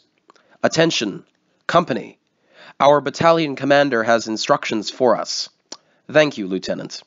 All right, gentlemen, you can listen as you are. We're mooching a lift on this sub, so we shouldn't be more worried about causing trouble for the crew. So we should be more worried about causing trouble for the crew. In any case, I just heard from Captain Tryzel that Operation Lockpick is underway. Her subordinates are hearing this for the first time, and from the tone of her voice, they gather it's something quite important, so they brace themselves to learn what it could mean. Their eyes seem to ask, what's Operation Lockpick? It's one of the main offensives planned for the Rhine front. And, gentlemen, it's going quite well, let me assure you. According to the report, the leading group blasted through the enemy trench line. The main forces of the Republican Army are completely cut off in the lowlands. Cheers went up around the room. To veterans of the Rhine, a major operation, along with the expected changes in the state of the war it would entail, mean that victory they've been dreaming of is close at hand. So many Imperial soldiers sank into the muck to put them on a road to victory, and breaking the trench lines and tying down the enemy is what will take them there. Troops. It's a complete encirclement. The main enemy forces are like a rat in a trap. Complete encirclement sounds to everyone like their long-cherished wish for victory. After all, a surrounded, isolated army can no longer be called an army in point of truth. Unable to hide their excitement, her men whisper among themselves. They're so bubbly that normally Tanya would be confused. Are these really the selected elites of the 203rd Aerial Mage Battalion? But today, she will generously affirm their behavior. Victory is such a spellbinding fruit, and they are so close to it. This ship will participate in a mission to blockade the coast. We, on the other hand, will sortie before dawn tomorrow. We shall participate in the annihilation battle in the lowlands, and then return to base. The field trip lasts until we make it home. My brothers in arms, I won't forgive you if you My brothers in arms, I won't forgive you if you race off to Valhalla without joining the victory banquet. And that is why, though she is giving them a warning, her tone is spirited. In order to taste the sweet nectar of victory, it is important to tighten up the helmet straps even after the win. All right, gentlemen, before we go to war, let's fill our stomachs. Captain Tryzel and the crew have kindly furnished us with what little provisions they can. Drink as you like up until the 12-hour pre-flight regulation cutoff. That is all. Then she clinks glasses in hasty cheers with her nearest men. She celebrates imperial victory with canned food and instant coffee. And once the troops pull in some off-duty sailors and start drinking, she rises. "It's probably hard for you guys to let loose with me around," she says to Lieutenant Weiss, and then withdraws. In this way, Tanya escapes the drinking party as a considerate superior officer and retires to the only captain's quarters on board, which Captain Tryzel was extraordinarily kind enough to yield to her. Now she can think at her leisure, in peace. The topic is the upcoming war situation and how she should comport herself. The initial phase of Operation Lockpick has been a total success. As a result, the scales are tilted heavily in the Empire's favor. Under these circumstances, the Republic is almost certain to drop out of the fight. What's more, so long as we don't get Dunkirked, we should be able to end the war. Okay, editor's note, Dunkirked. You let your enemy get away, and on top of that, they come back, mount a counter-operation, and eventually defeat you. A textbook example of that scenario. Okay, so that editor's note is exceedingly vague and doesn't really add any depth or explanation, in my opinion. So let's say, put it this way. The Battle of Dunkirk basically was a battle fought in World War II that entailed the British and surviving French forces. They tried to drive the Germans back. They failed, and the Germans drove them all the way to the sea. And so the last surviving members of the French forces basically stalled for time while the British tried to withdraw some 500,000 men from the beaches around Dunkirk, which is a small town in France. Initially, Winston Churchill envisioned getting, I think it was some 50,000 men off that beach. They were expecting to lose 450,000 men. But in the end, I think they only lost a couple 100,000. They managed to salvage the vast majority of them, and those men saved on the beaches of Dunkirk that day went on to be part of the British forces to basically reclaim France and invade Germany far later on the Western Front. Also interesting to note is that the Battle of Dunkirk was more or less, all the men were saved in part by civilians from the English, they basically, civilian boats that would cross the English Channel, pick up soldiers and ferry them to larger troop transports further out to sea. So civilian volunteers played a huge role at Dunkirk. There's also a recent film, I believe, denoting what happened during the battle, which was made by a director called Christopher Nolan. I've seen it. It's not that bad, and I would highly recommend you watch it if you have the time. Incidentally, the people who are going to be making the upcoming Youjo Senki movie next year said that they too have seen it and were very thoroughly inspired. So, with any luck, we should get a very wonderful production in the coming months. Anyway, we continue. What's more, as long as we don't get Dunkirked, we should be able to end this war. In other words, de facto victory is right in front of us. Supremacy in battle, yes, victory. So Tanya understands that the end of the war, peace and promotion, that wonderful future she longs for, hangs on the outcome of these forthcoming operations. That truth gives her renewed hope for the future. After all, humans are capable of working awfully hard when presented with a purpose. Right purpose, right method, fair compensation. It's actually quite a lovely labor cycle, and I, for one, am truly inspired. And there is next to no worry of being Dunkirked in a situation such as this. After all, submarines, among other units, will be blockading the seaboard, and perhaps most importantly, the Imperial Army thoroughly demolished the proper lowlands sea access point when they withdrew. On top of that, the underwater mines originally deployed to protect the port facilities are thick. Escaping by sea this way is utterly impossible, so the Republican Army is literally a rat in a trap. Ah, how splendid. That situation uproots her nagging hunch that they were in for a sorrowful defeat and tosses it out the window. It's more than enough to compensate for her pent-up anxiety and exhaustion. And with the strings of tension loosened, Tanya, who also has a cozy bed for the first time in a long while, gives herself readily over to sleep and is able to get a good night's rest. In this way, while her partied-out subordinates struggle to wedge their long bodies into the cramped crew beds in the torpedo room, Tanya enjoys her peaceful nap. Then, having relished every last wink of her unbelievably comfortable sleep, she stretches her back in anticipation of a great morning ahead, inquires as to the boat's whereabouts from the duty officer on the bridge, and nods in satisfaction. "Ah, Major, I see you're awake. Oh, good morning, Lieutenant Weiss. Were there any idiots trying to pull pranks on Lieutenant Serebrikov while she slept?" "Rest easy, ma'am. The boat hasn't sunk, so I think perhaps not." Chatting with Lieutenant Weiss and the duty officer, who apparently had been discussing the weather, Tanya is even able to experience the joy of a quiet moment during the morning aboard the submarine. She's on a perpetual battlefield like you, Major.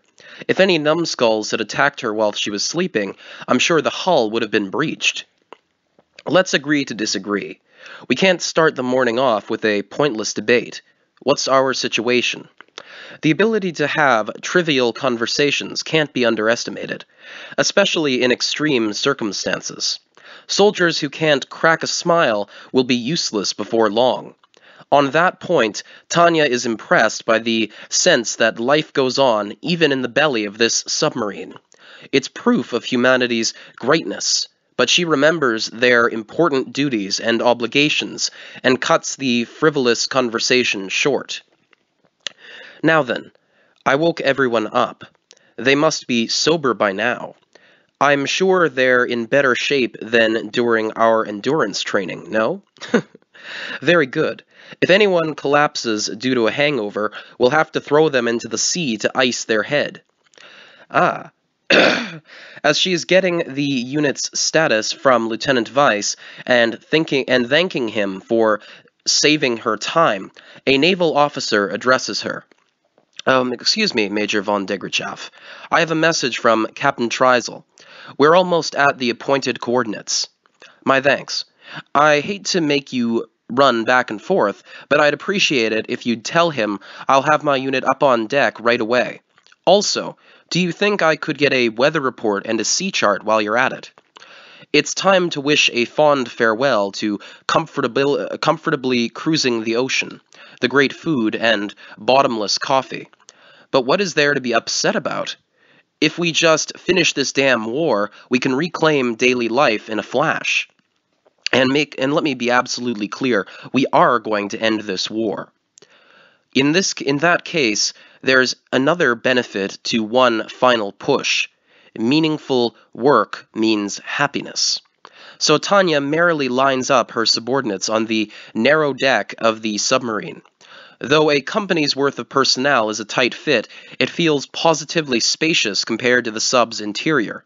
Surely it's human nature to feel relieved. Upon giving the orders to perform a quick equipment check, Tanya notices Captain Treisel, who must have come out of his way to see them off in the bridge lookout position. "So you're off then," he says, descending with a hand extended. The two commanders shake hands as the etiquette goes, and Tanya expresses her gratitude. "Yes, thank you for everything, Captain Treisel." "And thank you. It was an honor to assist such brave soldiers as yourselves. I know it's cliché to say, but I hope you stay safe out there." "Thank you. On behalf of my unit, I hope that you and your men will be victorious in the coming battle." With that, they salute each other. Tanya nods at her troops, and they take off. "Wave your caps, boys, wave your caps." Hearing Captain Treisel's order at their backs and receiving a modest yet heartfelt send-off from the crew, the company is on their way. Their destination is the good old lowlands. The flight goes extremely smoothly, and they arrive at the designated airspace. Then, Tanya calls Rhine Control, as she is accustomed to doing. "This is Ferry 01 to Rhine Control. I say again, this is Ferry 01 to Rhine Control. Please respond." And the controller answers as usual. "Ferry 01, this is Rhine Control. Call sign Hotel 09. You're loud and clear. Please go ahead." "Hotel 09, this is Ferry 01. You're also clear. I can hear fine." "Hotel 09, roger." "You guys have done a bang-up job, I must say. There's a whole army of people who want to treat you. I guarantee you'll be drinking for free for the rest of your lives." "Ferry 01, roger. The only problem is that I'm with Team Coffee." The fact that they can joke around like this means that Rhine Control must be feeling pretty relaxed, and that's a good sign. Admiring this improvement in the situation makes Tanya sigh with a slight smile. Usually they would be controlling interceptions, giving instructions until their voices turned hoarse as they handle all kinds of issues. The state of the war must be truly favorable if they have the mental freedom to conduct such a sociable human conversation.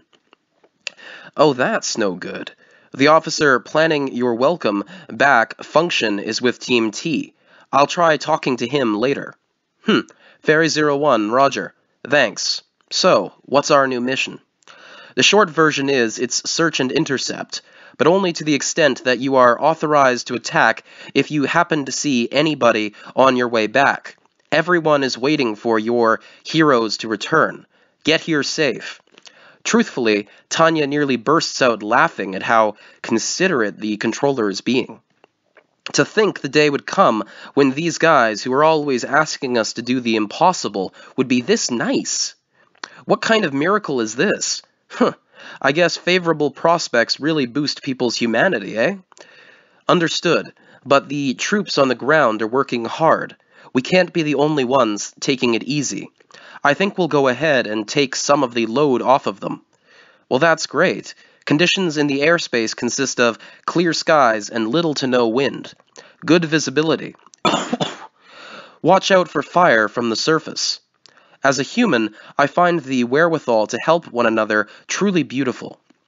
As Tanya, too, with her altruistic mentality, a natural desire to do something charitable wells up within me. Ferry 01, roger. Any data on enemy mage units?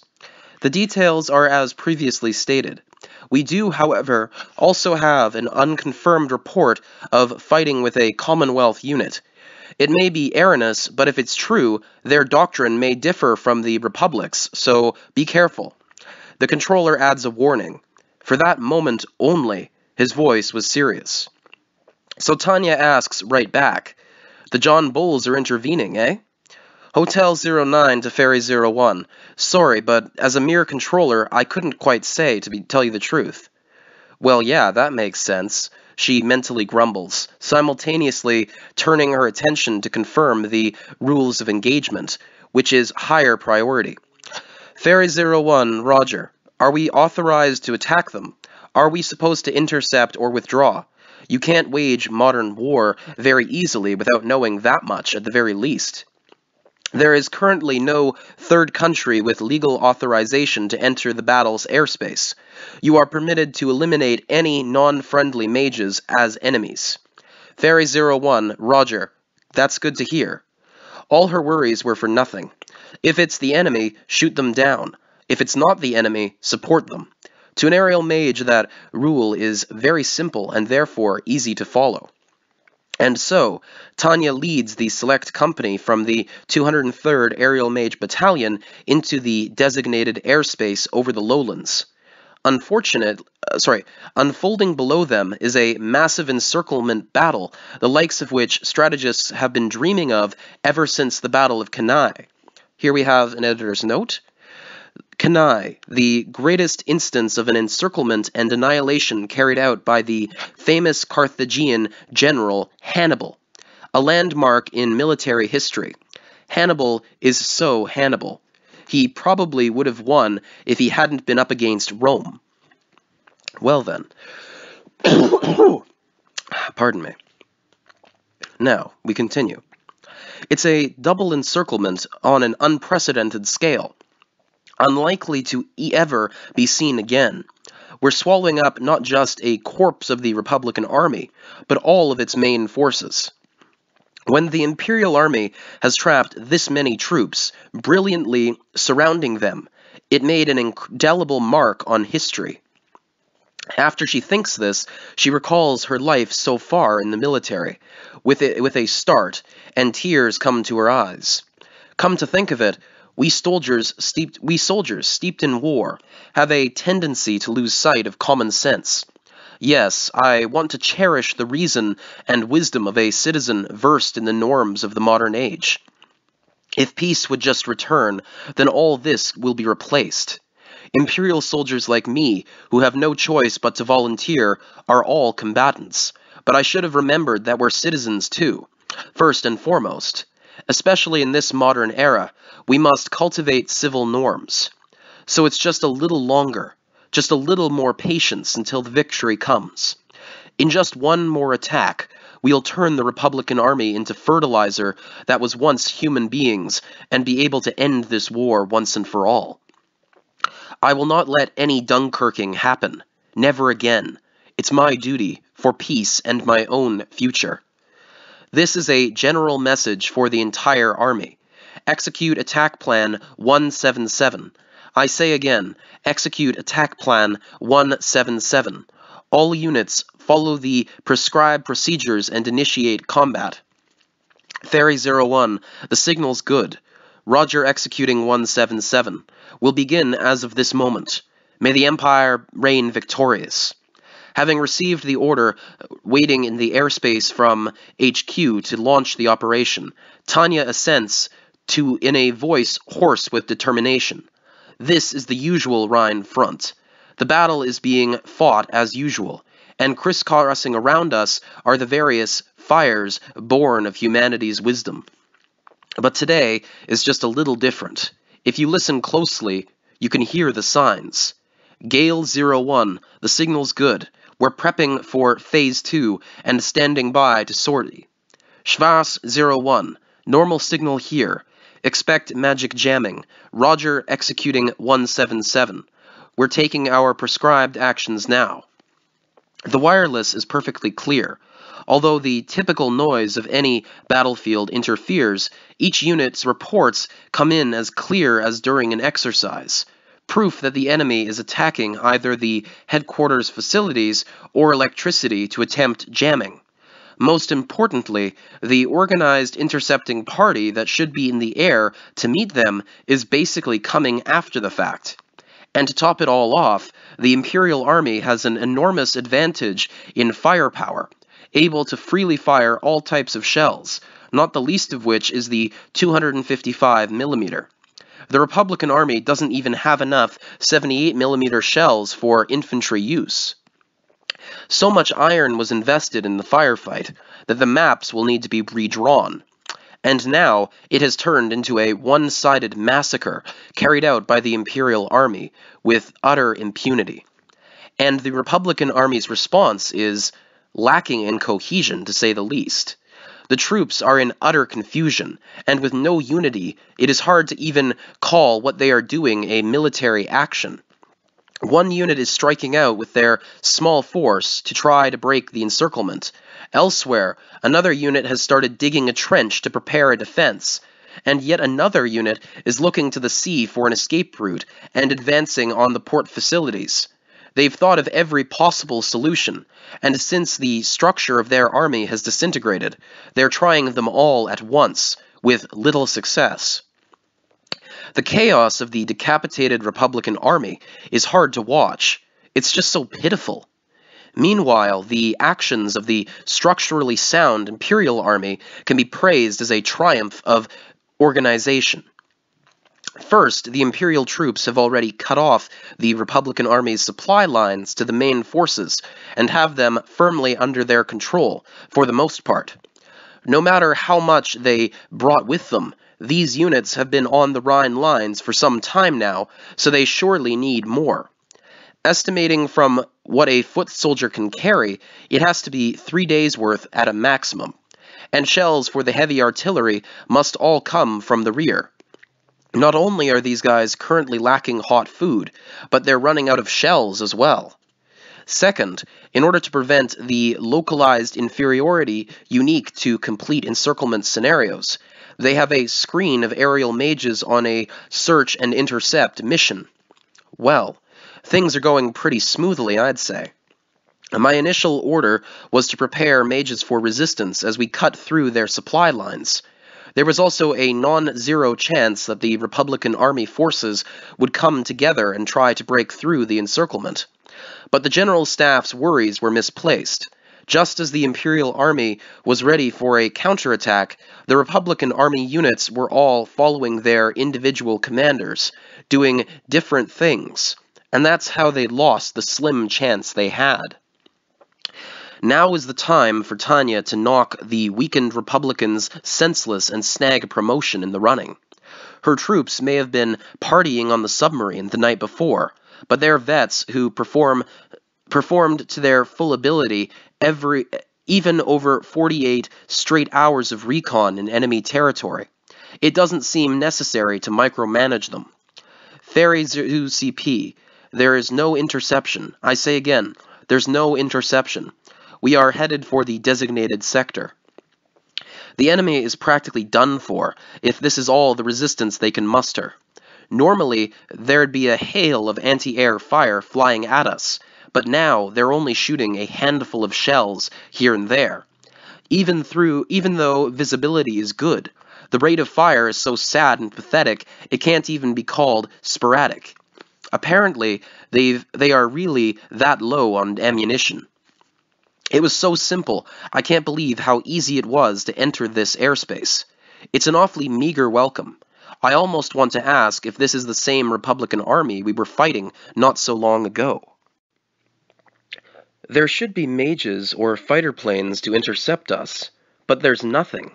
Thanks to that, our anti-surface strikes are as successful as they are during exercises. It's a simple attack mission, just pummeling stationary targets with interference formulas from the sky. It's an easier mission than attending evening work functions, to be frank. Well, back then I was a rank-and-file member, not a commander, so I guess in that sense it was less pressure. Anyhow, I'm not interested in lowering my effectiveness by clinging to the past, but since we do need to learn from it, looking back can be meaningful from time to time. Viper 01 to CP. There's just a little bit of anti-air fire. Damage is negligible. No obstacle to movement. CP to all units. Multiple mana signals detected in Sector 42. Watch out for long-range observation sniping formulas. As you might expect, war is easier if you use your head. Sometimes, it's not only my unit that is blessed with luck, but the entire Imperial Army is in a superior position. Communication lines to the Viper Battalion in the airspace next door are clear. Astoundingly, CP actually has a grasp on the broader district and is doing a brilliant job of finding enemies and analyzing data just like they're supposed to. Thanks to that, if we are in trouble, we can actually get help from our neighbors. And the artillery is providing appropriate supporting fire. These are such basic things, but when the basics actually get done, it makes war so much easier. Or maybe it's the reverse. Maybe whether or not you can get the basics done determines whether you win or lose. Ferry 01 to the artillery. It's urgent. Target Sector 42. Requesting anti-mage suppressive fire. A ton of work must go into making these basic things happen, which is why the willing response to Tanya's request makes her smile. Usually, supporting fire is provided only reluctantly, or denied completely with a bunch of excuses. But today, the artillery is already installed since we lured the enemy over here. Plus, because of the way the sectors are divided, we're operating under ideal circumstances where you can get support the moment you request it. How reassuring it is to have the big guns on our side. Artillery, roger. Firing now. Please observe impacts. Frontline control to all batteries. Impact confirmed. Looks to be effective. No recalibration necessary. I say again, no recalibration necessary. Seriously, I'm in love with this level of mastery. Fire for effect. I say again, fire for effect. The observed area is doused in saturation fire at a large caliber that mages have a hard time defending against. If the positions were heavily defended, or they had a fortress, they might have been able to withstand it, but the burden was too big for the individually constructed defenses to bear. A saturation bombardment of shells from 120 to 255 millimeters in diameter, and its disciplined fire by artillery with observers. Sector 42, confirmed silent. If you hit them when they can't move, even mages will succumb to shells. And that's why, even though I don't want to, I fight up in the sky. Compared to the surface, there's much less chance of getting shot at. But today, I don't even have to lament such a passive choice because every last thing is going smoothly, and we can advance in safety. Thus, Tanya's cheeks relax even further into her smile. Man, efficiency is wonderful. If we can unilaterally problem-solve like this, war starts to feel like a passable extension of diplomacy. Granted, I fully agree that war is a waste of resources, so it goes without saying that we should get it over with quickly. Sheesh, if the Republicans would just surrender already, they could get out of this without squandering their nation's human resources. What point is there in slowly depleting your workforce? It would be a real waste if they wiped themselves out without even considering economic rationality. Should I assume that our opponent can calculate their economic gains and losses and counsel them to surrender? Resisting an enemy you can't possibly beat, to the point of annihilation, it's above and beyond a soldier's duty. The state is basically telling these cornered troops, to die. Shouldn't there be some limit to the suppression of human rights?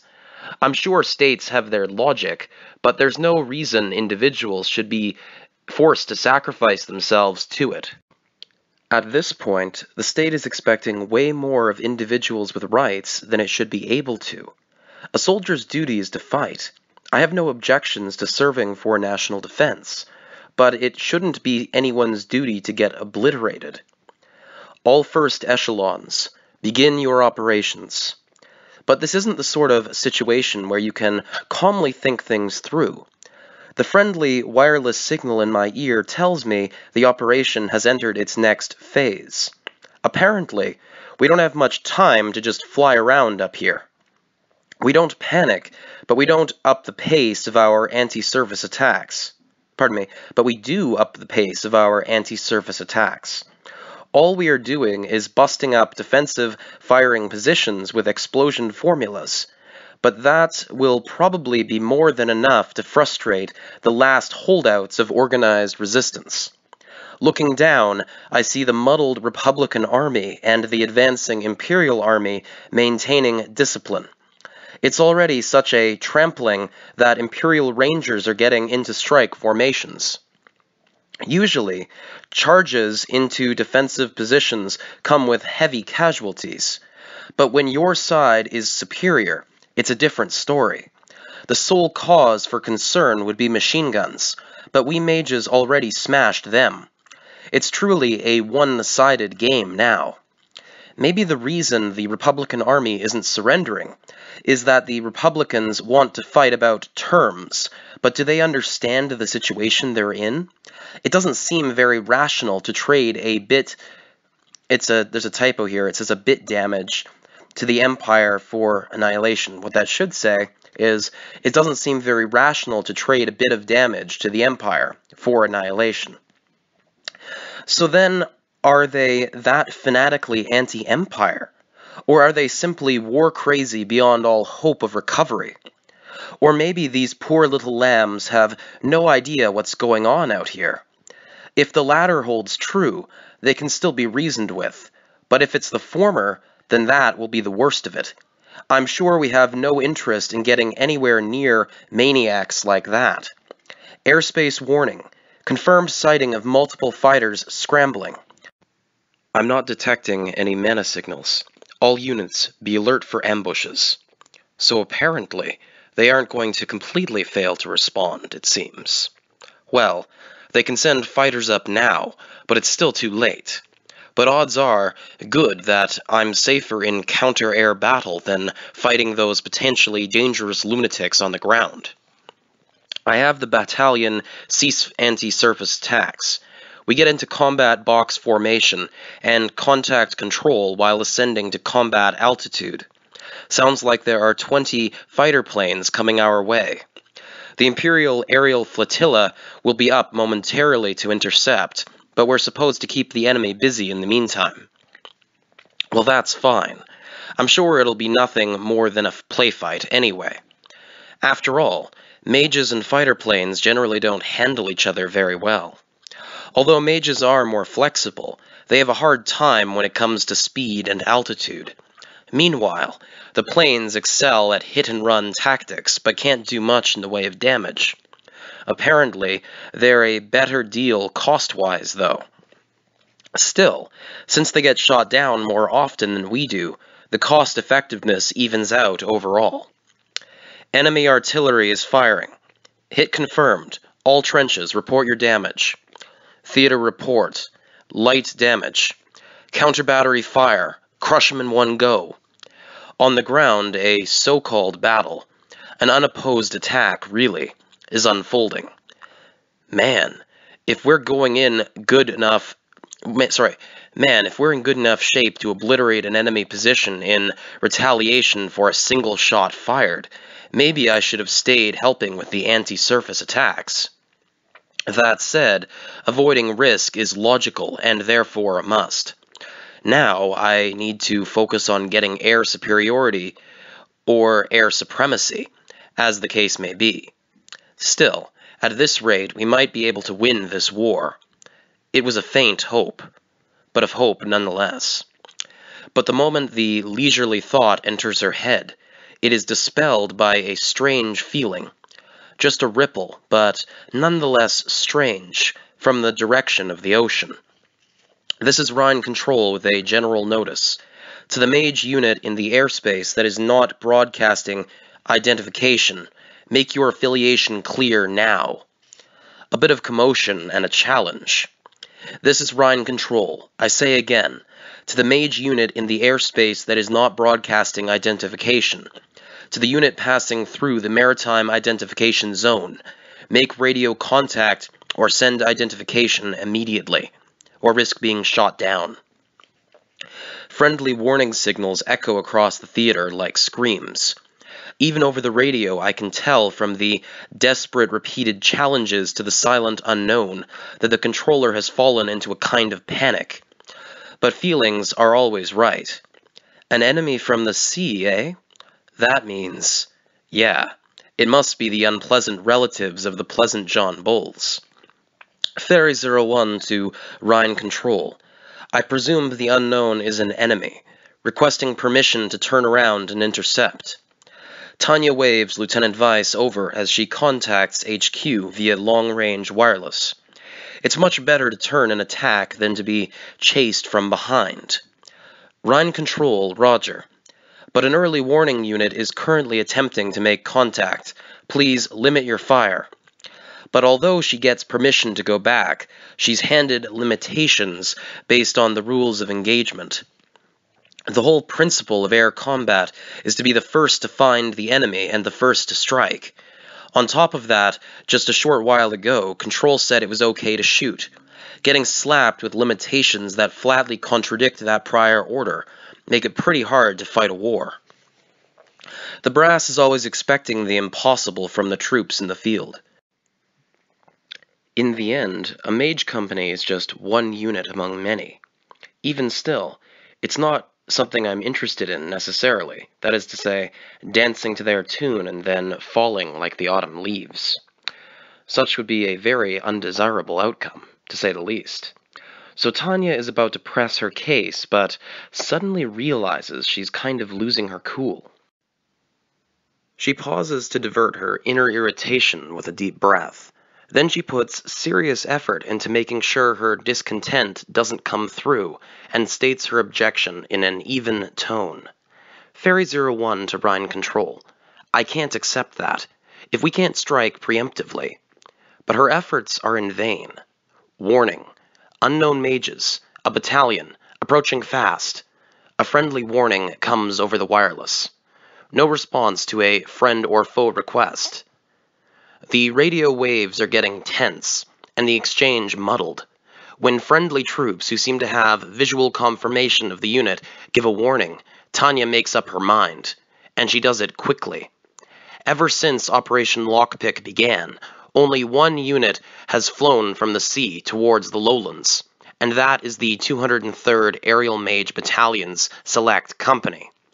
So she uses a megaphone to shout instructions to Lieutenant Weiss, who is now next to her. Lieutenant Weiss, we're going back. Let everyone know. We're going back? Suppressing the urge to chew him out for being so dense, she shouts at him. Yes, goddammit! I've concluded the unknown is an enemy.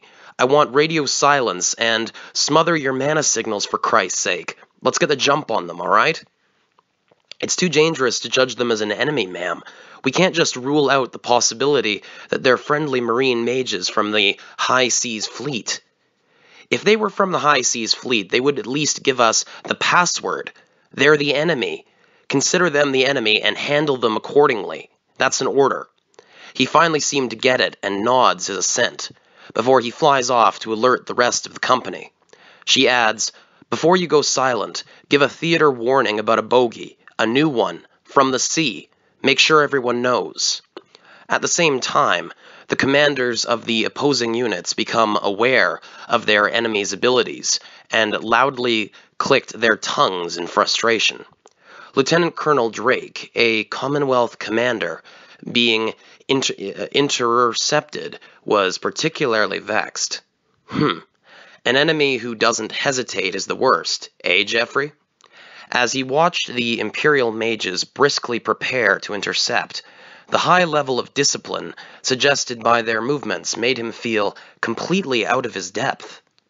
Changing the bigwigs' diapers was not his hobby, and anyone who complains if they were hurriedly dispatched for such a mission because the politicians failed to read the Empire's moves. I'm going to reread that paragraph. Changing the bigwigs' diapers was not his hobby, and anyone would complain if they were hurriedly dispatched for such a mission just because the politicians failed to read the Empire's moves. Truly, you can think about it any way you like, but the situation is clear. These men were told something unusual was happening on the lines between the Empire and the Republic, and were sent post-haste to ascertain just what that was. But unable to establish contact with a Republican controller, and seeing that the only ones patrolling the skies were Imperial Air Mage units, no one could misjudge the situation. As First Lieutenant Geoffrey, Drake's vice commander, grumbled, it was proof that the Imperial Army was actively overwhelming the Republican lines. Commander Drake, should we pull out? We were instructed to avoid combat if possible. We can't. Hence, Drake's instinctually rejected his vice commander's suggestion of withdrawing. When the subordinate man asked why, he flashed an invincible smile and said, if we let this chance fly by, this encirclement will grow to become a thick wall. Right now, there's still a non-zero chance of breaking through. It's got to be worth doing something. We gotta try recon in force, if nothing else. Eh? Drake's reading of the situation was that escape was still a distinct possibility for the Republican forces on the ground, if they acted quickly. Of course, the supreme The supremely brisk movements of the Imperial Mage unit before his eyes astounded him, and they were forming up without even emitting any detectable signals, so he wasn't sure if recon was even possible. Are you seeing these guys? They seem like an awful lot of trouble, don't you think? Oh, I don't deny that, but we really can't just leave the situation as it is, surely. Drake could understand how Jeffrey felt. If it were an option, he would have wanted to pull out too, but failing to understand how long the Republican main forces could hold out under these circumstances would prove disastrous for the Commonwealth as well. So Drake was determined to fight, even if it meant sacrificing the bulk of his men. If we can break through, then let's break through. If not, then let's at least tell the others what fearsome adversaries these guys are. Besides, Lieutenant Jeffrey, have you forgotten what kind of person you are? Yeah, that's right. You'll have to excuse me, Colonel. Now that you mention it, we're citizens. That's correct, Lieutenant. We're citizens, not subjects of the Empire. At least, remember what kind of state you belong to. Too many nights at the pub, eh? So as Drake chatted with his troops, they prepared to resist the approaching Imperial Mage unit and awaited the beginning of the battle. Apparently, in the Republic, they call pubs bars. Sounds like a pronunciation problem, don't you think? Oh, exactly right. And though he was joking around to keep his unit relaxed, Drake hadn't dropped his guard. Warning, bogey up above, you're being targeted. Which is why he was able to respond immediately when the lookout warning rang out. Trained to break as a conditional reflex, the troops just barely managed to act in time. They dodged the rain of formulas so narrowly that they couldn't help but be shocked. Ugh, 8,000 feet! Is that unit from the reports? There had been reports of an Imperial unit who could operate at an altitude of 8,000, higher than the common sense limit, there had been reports of an Imperial unit who could operate at an altitude of 8,000 feet, higher than the common sense limit, but until actually facing it, Drake had believed it was a battleground legend. After all, he knew from personal experience just how harsh the environment over 6,000 feet was. A unit flying at the absurd altitude of 8,000 was mind-blowing. Intercept. There aren't that many. Shoot them all down. Still seeing that there were only a company, Drake put his troops' numerical advantage to work and roared orders to stop them. Keep your fire disciplined. Suppressing fire. Close the altitude gap as much as you can. He chose to meet the enemy with disciplined fire because he was confident in his unit's numbers, their level of training, and their sharpshooting abilities. What the hell? They dodged it? Hence his initial disbelief. This might have happened against a solo enemy, perhaps, but how could an entire battalion's worth of disciplined fire miss every single target? Drake returned to himself amid the shocked moans of his men. Oh, of all the... and thundered out orders to prepare for a counterattack. But he was just a smidge late. Lieutenant Hawkins is hit. Shit, someone cover him. He hated hearing the reports of who was shot, and the agonized groans coming in over the radio. The only thing he could be happy about in this situation was that no one was down. They're even tougher than the rumors say, I'll be damned. Don't take them lightly. They aren't some kind of tall tale. Ah, shit. I can't believe that crazy story was true. God damn it. God fucking damn it. It wasn't just some phantom the Entente Alliance and Republic cowards had conjured up. All those stories about the Devil of the Rhine, about an Imperial unit running amok at 8,000 feet, what about that was just a legend? It's not nonsense at all. They're actually an elite, terrible enemy unit that we've been underestimating this entire time. What were the intelligence analysts doing? Those fucking freeloaders. We're getting out of here. Slow them down and collect intel. Slowing them down and collecting intel isn't worth any further risk. Pull out. So that ends that section.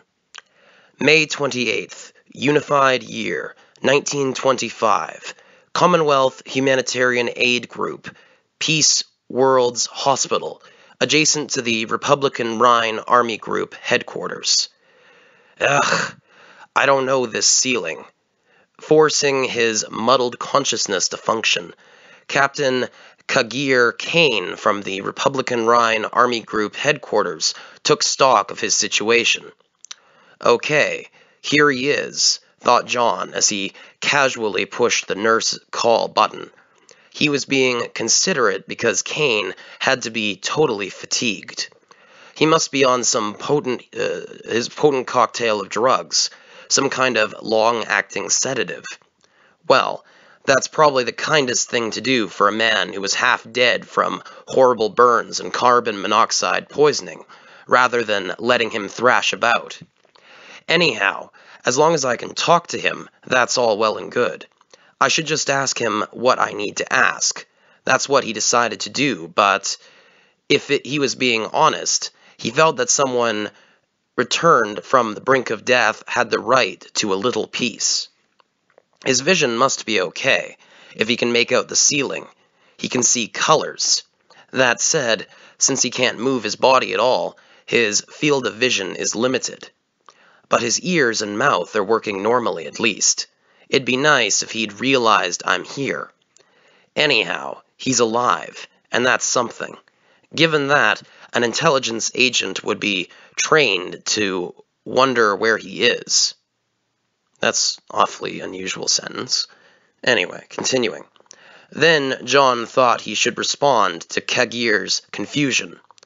If this pain in the ass intelligence guy mistakes me for an enemy, it'll be more trouble than it's worth. So, you're awake. John addressed him calmly in a voice the captain should have been able to recognize. Who are you? I beg your pardon, but please give me your name and rank. John didn't expect to be asked that, but he couldn't fault the fellow for following procedure, although he would remember if he weren't utterly incapacitated. Sure, you're Captain Kagir Kane, and you can call me Mr. John. I'm from the Commonwealth. Haven't seen you in a while. Oh, Mr. John. He pretended to understand. Well, even I have to admit it sounds pretty filthy and fishy, but a soldier doesn't ask questions when they've been told not to go poking their nose around. Anyhow, they knew each other's faces at the very least. As far as the previous intel went, at least, they weren't enemies. They were on friendly enough terms to cooperate and exchange intelligence. Hence, Mr. John was enough to be understood. So, Mr. John, why am I tied down, if I may ask? No wonder he was so confused, questioning why he was bound to the bed. You're not really tied down. Your meds are mostly painkillers. Huh? So I lost almost all feeling in my body from painkillers. From the file the nurses brought when he pushed the button, it didn't seem like he should be fully numb, though maybe some of his nerves are shot. And so young, the poor chap. May the Lord have mercy on his soul. Amen. If writhing in pain is a masochistic quirk of Republicans, then I suppose we've committed a cultural faux pas. Geez, at this rate, it doesn't seem like I'm going to find out where the imperial mole is hiding. And apparently, his pessimism wasn't misplaced. Kane suffered from memory loss due to carbon monoxide poisoning. Frustratingly, he wasn't in any position to provide useful information, at least not yet. Get well soon, comrade.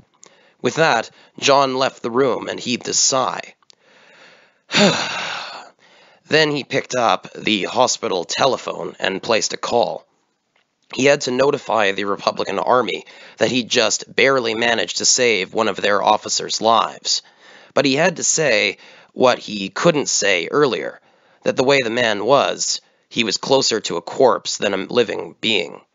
The only thing he learned was that Kane didn't know what had happened immediately before he was injured. Sadly, his condition rapidly deteriorated after their conversation.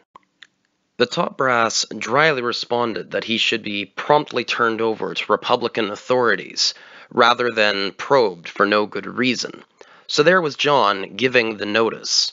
Given the Republic's changing circumstances, though, this is my only choice. A calculating thought came to mind. It was true that if the fellow didn't last long, there would be no need to have a charity organization based in such a hazardous region. Also, John mentally added, considering how furious General Habergram is going to be, the Republicans should bear some of the blame for this mess. And it is regrettable that my flight back was set up so efficiently. Just the thought of how grouchy Habergram must have gotten made him want a smoke. This is one of those times I just want to unwind with a few cigars and not think about anything. True to his desire, he took out a cigar, put it to his mouth, cut it, lit up, and puffed. Thus, exhaling smoke in lieu of sighing, John, with his somewhat aloof John Bull spirit, cursed the heavens. Okay, editor's note. John Bull spirit. An indomitable, sarcastic spirit of taking both sports and war very seriously. Just their food is no good. Okay, that's not a very well thought out or explanatory editor's note. I'm going to have to cut something in at some point. Anyway, continuing. Thus exhaling smoke in lieu of sighing, John, with his somewhat aloof John Bull spirit, cursed the heavens. Of course, he was proud of his ability to keep calm and collected in any situation, but even for him, this one was a challenge. I can't handle the homeland's cuisine, but spare me Habergram's angry screams. I can handle the homeland's cuisine, but spare me Habergram's angry screams any day. More than a few from intelligence grumbled in that vein. Reluctantly, well and truly reluctantly, John disembarked in the Commonwealth. Besides tea, there was nothing that could soothe his heart. Ah, he lamented. But he would do his best with what he had. He just had to think of the cancellation of his vacation and sudden business trip to the Republic as earning money for his family. Good grief. With that mental murmur, he plunged into the storm of making his report. He got a sense of the situation from the looks on the faces of the people passing by, but he still had to go nonetheless. Granted, he wasn't sure if his meager salary covered obscurely observing a man who was like a dragon when he flew into a rage. Grumbling internally, he didn't let it show on his face as he entered the room. He gave the waiting Major General an oral report that covered the main points from his travels. Maybe you could say, luckily, or maybe you would just say he was used to it, but he had enough time to plug his ears as he finished speaking. Naturally, he made use of it immediately. "Don't fuck with me, motherfucker!" Forged by salty tides, the natural voice of a seaman who had been with the Navy since the days of sailing ships was loud enough to thunder over even a stormy ocean. And this angry general's screams were even louder still. Major General Habergram of the Foreign Strategy Division. The fist he pounded down was bloodied, but it broke the desk nonetheless. The desk made of oak, known for its durability. What magnificent power! John watched with a somewhat faraway gaze and endeavored to understand his boss's eccentric behavior in an objective way. He could probably even make a living as a Baritsu instructor. I have no clue what Baritsu is. I'm guessing it's some kind of Japanese martial art. I don't know why it's mentioned here. It may also be something from France. but from the sounds of it, sounds like something where you punch a board and snap it in two, although I honestly couldn't say. Ah, that said, the sole survivor was apparently burned before he knew it. Ah, yes, the Mr. John fellow. Mr. John feigned a sigh, all but saying he had plugged his ears because he knew he would be screamed at. John had known Habergram for a long time. As a result, he also knew what might calm the man down a touch. The survivor is in an extremely precarious condition. Unfortunately, I don't think he'll be able to hold out all too much longer. He only finally spoke just a little while ago. John explained while they couldn't question the survivor before being asked. We have no choice, so I think we should send him to a facility in the Republic for urgent care to save his life and consider what we have. All the new information we were able to get. I don't think we can expect a follow-up report, sir. He knew, however, that these words would have very little tranquilizing effect on Habergram, who was practically exploding with rage. Thanks to the fires, there are no documents left. Everything's vanished, sir. To put it plainly, the results of their investigation were not good at all. All the classified documents they had collected had burned to ash. The loss of veteran agents who might have discovered something was also huge. The only thing they had managed to learn from the Republican survivor was that they had been burned up before they even realized what was going on. Anyhow, in exchange for the meager piece of intelligence, they were now stuck writing letters explaining that all the personnel they had dispatched, quote-unquote, died in an accident during training.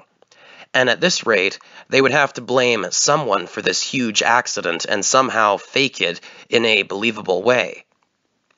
The human loss was too much to brush off. On top of that, the questioning of the survivors was not going well. How? How is it that a station so secret you can't even tell me about it gets targeted and attacked by Imperial mages? Ugh. If there was ever a headache worth griping to the heavens for, this is it. Now, even John was being suspected. He had to sigh. Is that any way to talk to an old man who's ground his bones down with hard work? Has the boss finally succumbed to paranoid delusions? John had to wonder for a moment as he retaliated with a hard stare. But faced with Habergram's impatient return stare that confidently asked, "You got a problem with that?" John was the first to back down. Well, with such serious suspicion that we have a mole, everyone will be under scrutiny. Not many people knew, but the Commonwealth's intelligence agency had been suffering a streak of failure. There was just too many unfortunate coincidences to pass up and rule out as accidents. It may have been an unfortunate tragedy that the section dispatched to the Entente Alliance got shelled into oblivion, along with their observation post. When the Imperial mages unexpectedly encountered the Entente Alliance fleet, it was possible that their stray shots just happened to concentrate on one spot, even if, in a turn of bad luck, someone the Commonwealth was doing its utmost to protect happened to be in that location. Probability theory showed that it simply wasn't impossible, but it was unlikely. And the subsequent discovery of their submarine was also theoretically possible. Given the nature of boats, the chances were non-zero. In other words, even if they could declare the chances were too low for mages to have possibly encountered ships at sea, it was not unheard of. Thus, the current silencing of any discussion regarding the cargo due to confidentiality concerns might have been the result of the product of an unfortunate coincidence. So yes, one could argue that these cases were bad luck, despite the astronomically low odds that this had happened. Then this had happened. When people voiced suspicions that perhaps it wasn't a coincidence, that it could have been a leak, an investigation was only a matter of course. Naturally, in order to conduct such an investigation, it was necessary to keep state secrets close at hand. So the Commonwealth's intelligence cooperated in utmost secret with the Republic's intelligence agency. The secret facility where they worked together was extremely well protected. Of all the things that could happen in the great big world, perhaps Imperial mages just happened to also attack the facility during an assault on headquarters. This too was just one more possibility. Well, coincidences are just horrible. Horrible enough that it wouldn't be strange to discover a mole in the Commonwealth. There, John stopped thinking. Frankly, what they needed was a realistic plan of action, not idle speculation of no consequence. It may have been an unbelievable story, but if it was a coincidence, he had to prove it as such on the specter of suspicion, lest the specter of suspicion torment him forever. If it wasn't a coincidence, there had to be an awfully big mole scrabbling around, and if that was the truth, he had to shine a light on it and drag it out before a firing squad before it was too late. Well, all we can do is make an inquiry. But we've done that several times already, sir. Maybe moles can burrow unexpectedly deep. Should we look even if we have to dig? John adjusted his appraisal of the spy. I'll see what I can find. It's a brother. Maybe I should shake down it's a bother, but maybe I should shake down the Home Office, too. He revised his plans in his head. If he was looking for a mole, he had to consider the possibility of leaks from other departments, too. Sadly, he didn't have much time. The collapse of the Rhine front was coming. All military specialists agreed on that point. Incidentally, Mr. John didn't have any issue with that judgment either.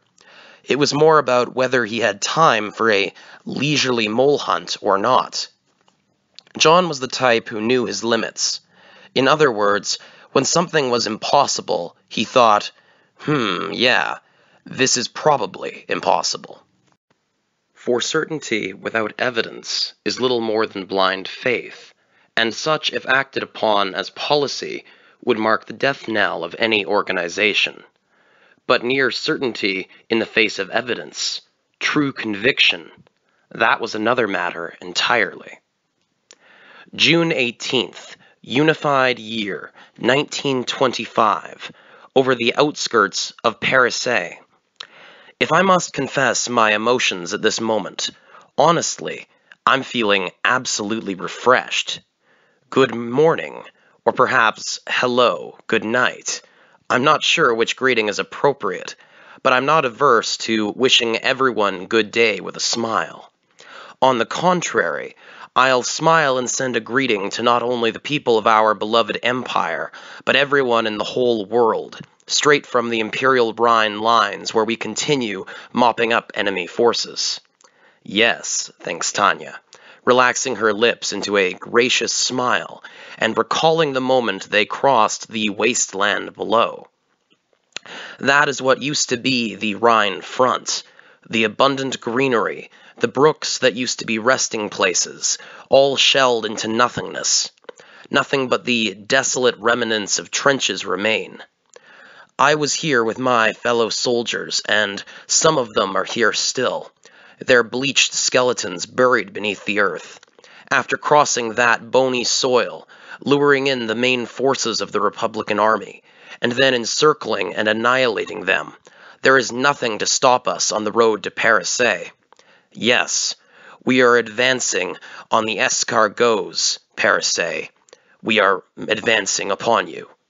Now that ending the war was within our grasp, it is no longer just a dream. The scenery is so wonderful, it makes me want to praise the Reich, the crown of the world. Was this as expected? Or was it strange that there was no resistance? The mage vanguard only makes contact with Republican forces on the outskirts of the city. But what luck! They managed to acquire the railroads intact, so they even have heavy artillery they can bring to bear. That makes the advance a bit sluggish, but all the officers of the Imperial Army, including Tanya, believe that the attack will continue unhindered, and that the capture of the city is only a matter of time. That scene, in a way, is something not just Imperial Army officers, but officers from any army have dreamt of. The attack is so glorious that a competition even begins to see who can be the first to storm into the enemy nation's capital. This reminds me of Patton and some British general who were racing around trying to capture Paris in our timeline, if memory serves, only on the opposite side. Anyway, continuing. And then the 203rd Aerial Mage Battalion, part of that vanguard who reached the outskirts of Paris, finally finds some Republican soldiers preparing to defend their capital to the death. From above, it looks like it must be mainly units that were garrisoned in Paris. What she can see seems like about 2 divisions, infantry divisions bearing no similarity to the armored or mechanized varieties. From the dearth of young people, she infers that these units must be mainly an emergency mobilization of reserves. In other words, they're scraping the barrel, and they have child soldiers and old men defending the capital. Joy.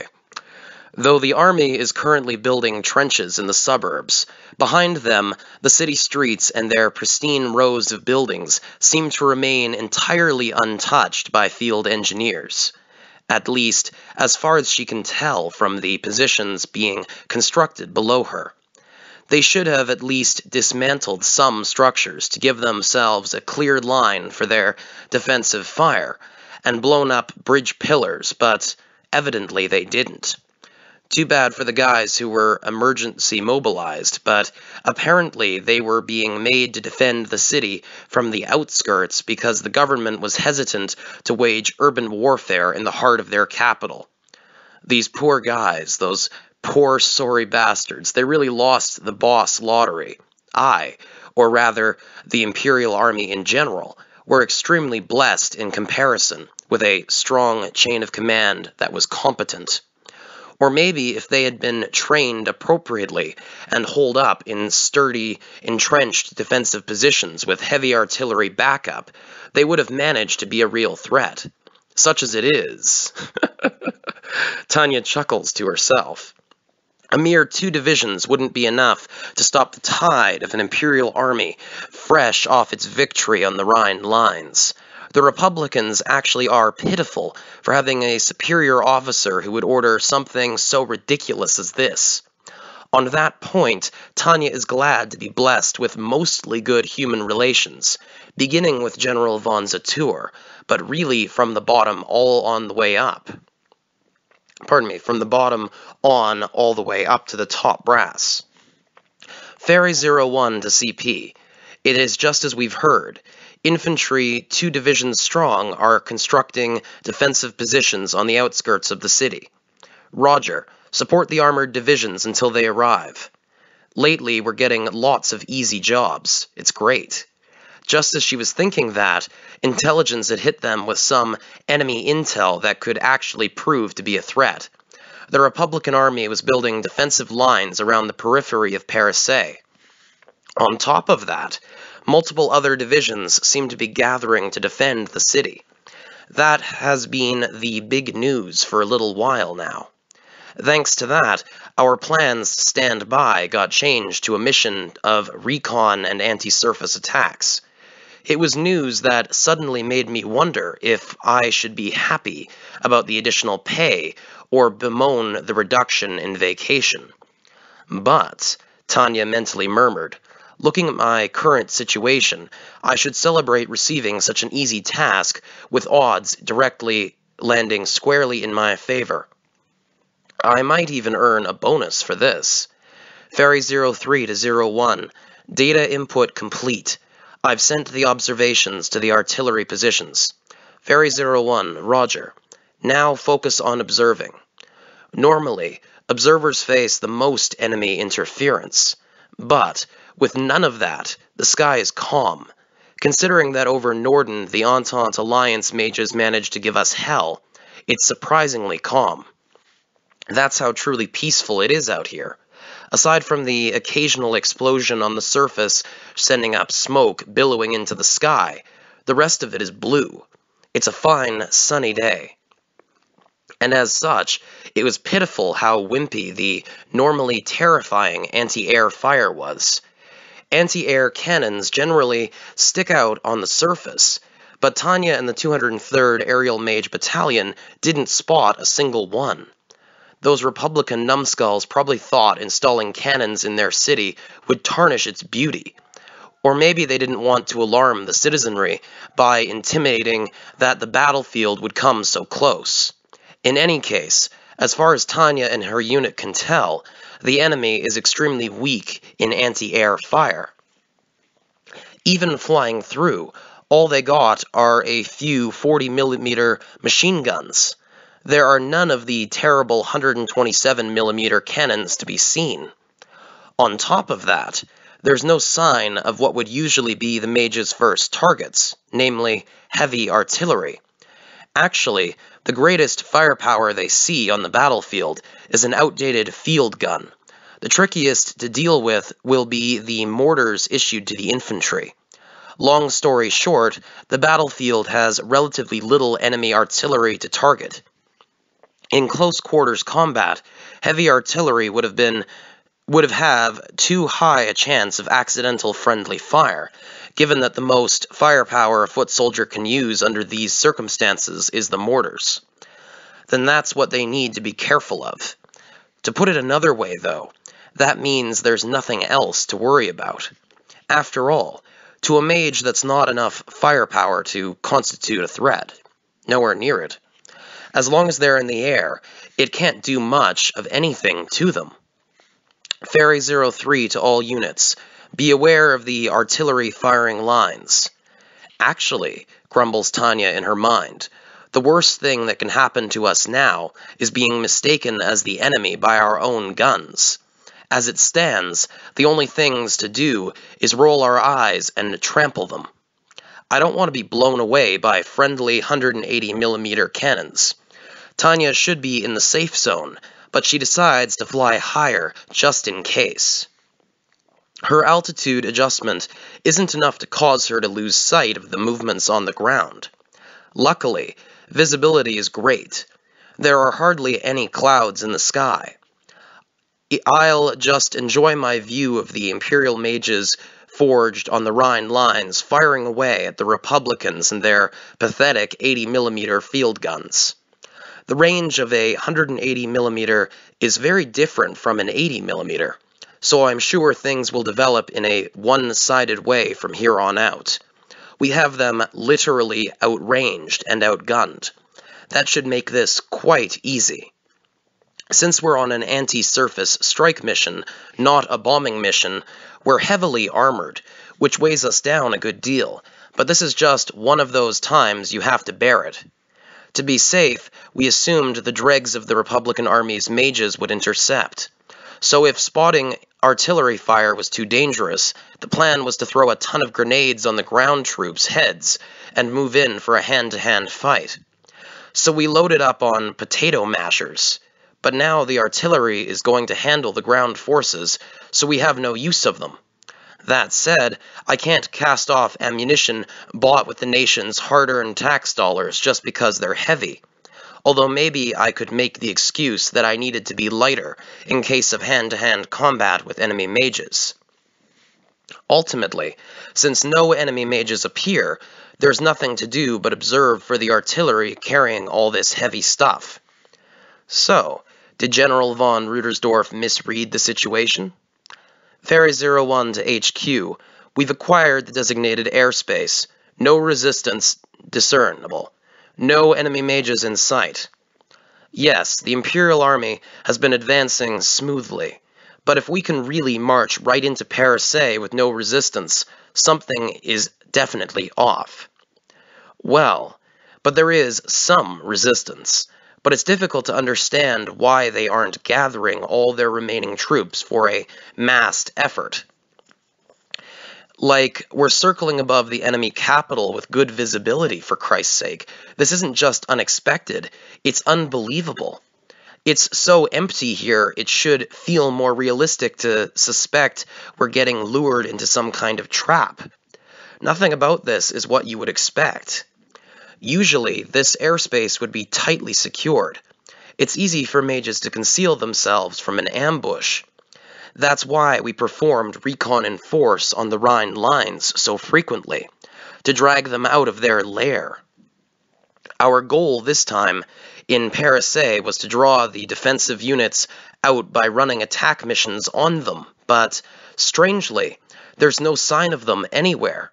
Even if there aren't any conspicuous measures like anti-air cannons, there have to at least be some mages still in the air. Pardon me. There must still be some mages up in the air.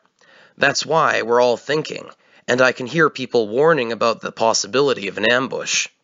If the Republican Army tried to fly over the Imperial capital, there would be a hell of an interception, I can promise you that.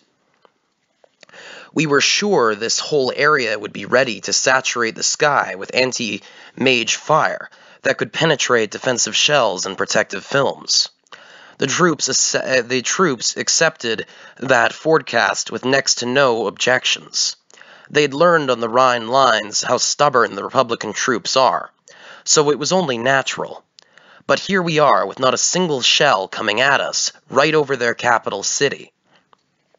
Unless a majority of the enemy are believers in passive resistance, they must just not be here. Passive resistance was a tactic employed by Mahatma Gandhi in India in protest of the British. And it's more or less a tactic where you just refuse to cooperate, but you also refuse to resist. And then, predictably, the occupying troops slaughter tons of people that are supporting you, be they civilians or soldiers or what have you. And then, in theory, this enrages the rest of the populace into revolt. Now, obviously, that wouldn't do you a damn bit of good in this context as the Republicans, which is why it makes absolutely no sense whatsoever. In that case, it starts to feel like we really took out the Republic, but at the same time, a lack of anti-air fire is kind of eerie. Are there a bunch of characters loyal to their duty holed up somewhere, waiting to blow themselves up to take us with them? Yeah, suicide bombers, very possible. No, this is their capital city. They aren't so politically blasé that they would blow it up themselves, surely. Headquarters, Roger. Keep observing impacts and stay on your toes. But though that may be bothering me, I have to focus on other things just now. The army wants to avoid urban warfare at any cost. They'd rather obliterate the city before the enemy can hole up in it. I, for one, have no objections to that. You could say that they have the right intentions. Rather than fighting a tricky urban battle and sweeping through each area in turn to wipe out the enemy, it's much easier to surround and annihilate them and march over the ruins. Above all, it's effective. But if we take the time to blast the city with our artillery, we risk letting the enemy troops escape. Or it's possible that units will drop out of the fight and begin withdrawing. In that case, someone will have to cut off their retreat in the rear. Naturally, if there are no other airborne units, the mages will be put to that role. If we're unlucky, my unit might be sent on a mission to drop in and attack them. Of course, this is much better than being in the trenches. That said, getting jumped in a city in the middle of enemy territory doesn't sound like much fun either. It's obvious that the best would be to not have to do it. All we have to do is pray the artillery gets the enemy movements and terrain down and does their thing in time. Well, and I guess we should consider if anti-surface supporting fire would discourage a retreat. Ferry Roger, we'll be on our guard. We've made it this far without getting Dunkirked. Once we win the war, I should be able to enjoy the rest of my life in peace. Tanya is extra vigilant precisely because they are fighting a winning battle. If you don't survive until the end, you don't get to partake in the victory. I don't want to get injured during my final missions. June 19th, Unified Year, 1925 AD. The Republic, Department of Finistère, Brest Naval Base. The Imperial Army had breached the defensive lines outside the capital and entered the urban area, and the report stating as such reached the naval base at Brest promptly. Vice Minister of both Defense and the Armed Forces, Major General De Lugo, had complicated feelings about the awful news. Also note that's basically supposed to be a reference to General de Gaulle in our timeline. Continuing, though he had been expecting the notice, to actually get it was incredibly irritating. He was the one who had drafted the plan for just this sort of scenario, but he had only done so shamefully, weeping inside. A plan to withdraw from the continent. No other job in his life was so humiliating as drawing up this plan.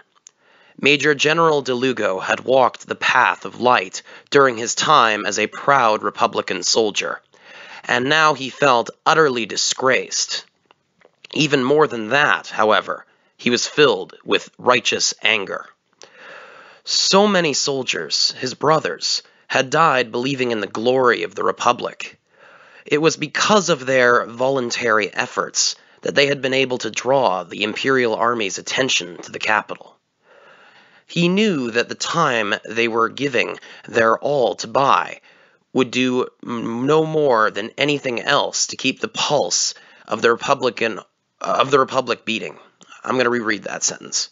He knew that the time they were giving their all to buy would do more than anything else to keep the pulse of the Republic beating, so he couldn't waste a moment of it.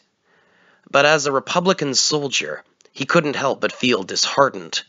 Shouldn't I be there, lined up with my brothers in arms? The conflict plagued him internally. As a commander, though, he knew he had to lock those feelings up deep inside and crush that wellspring's door shut.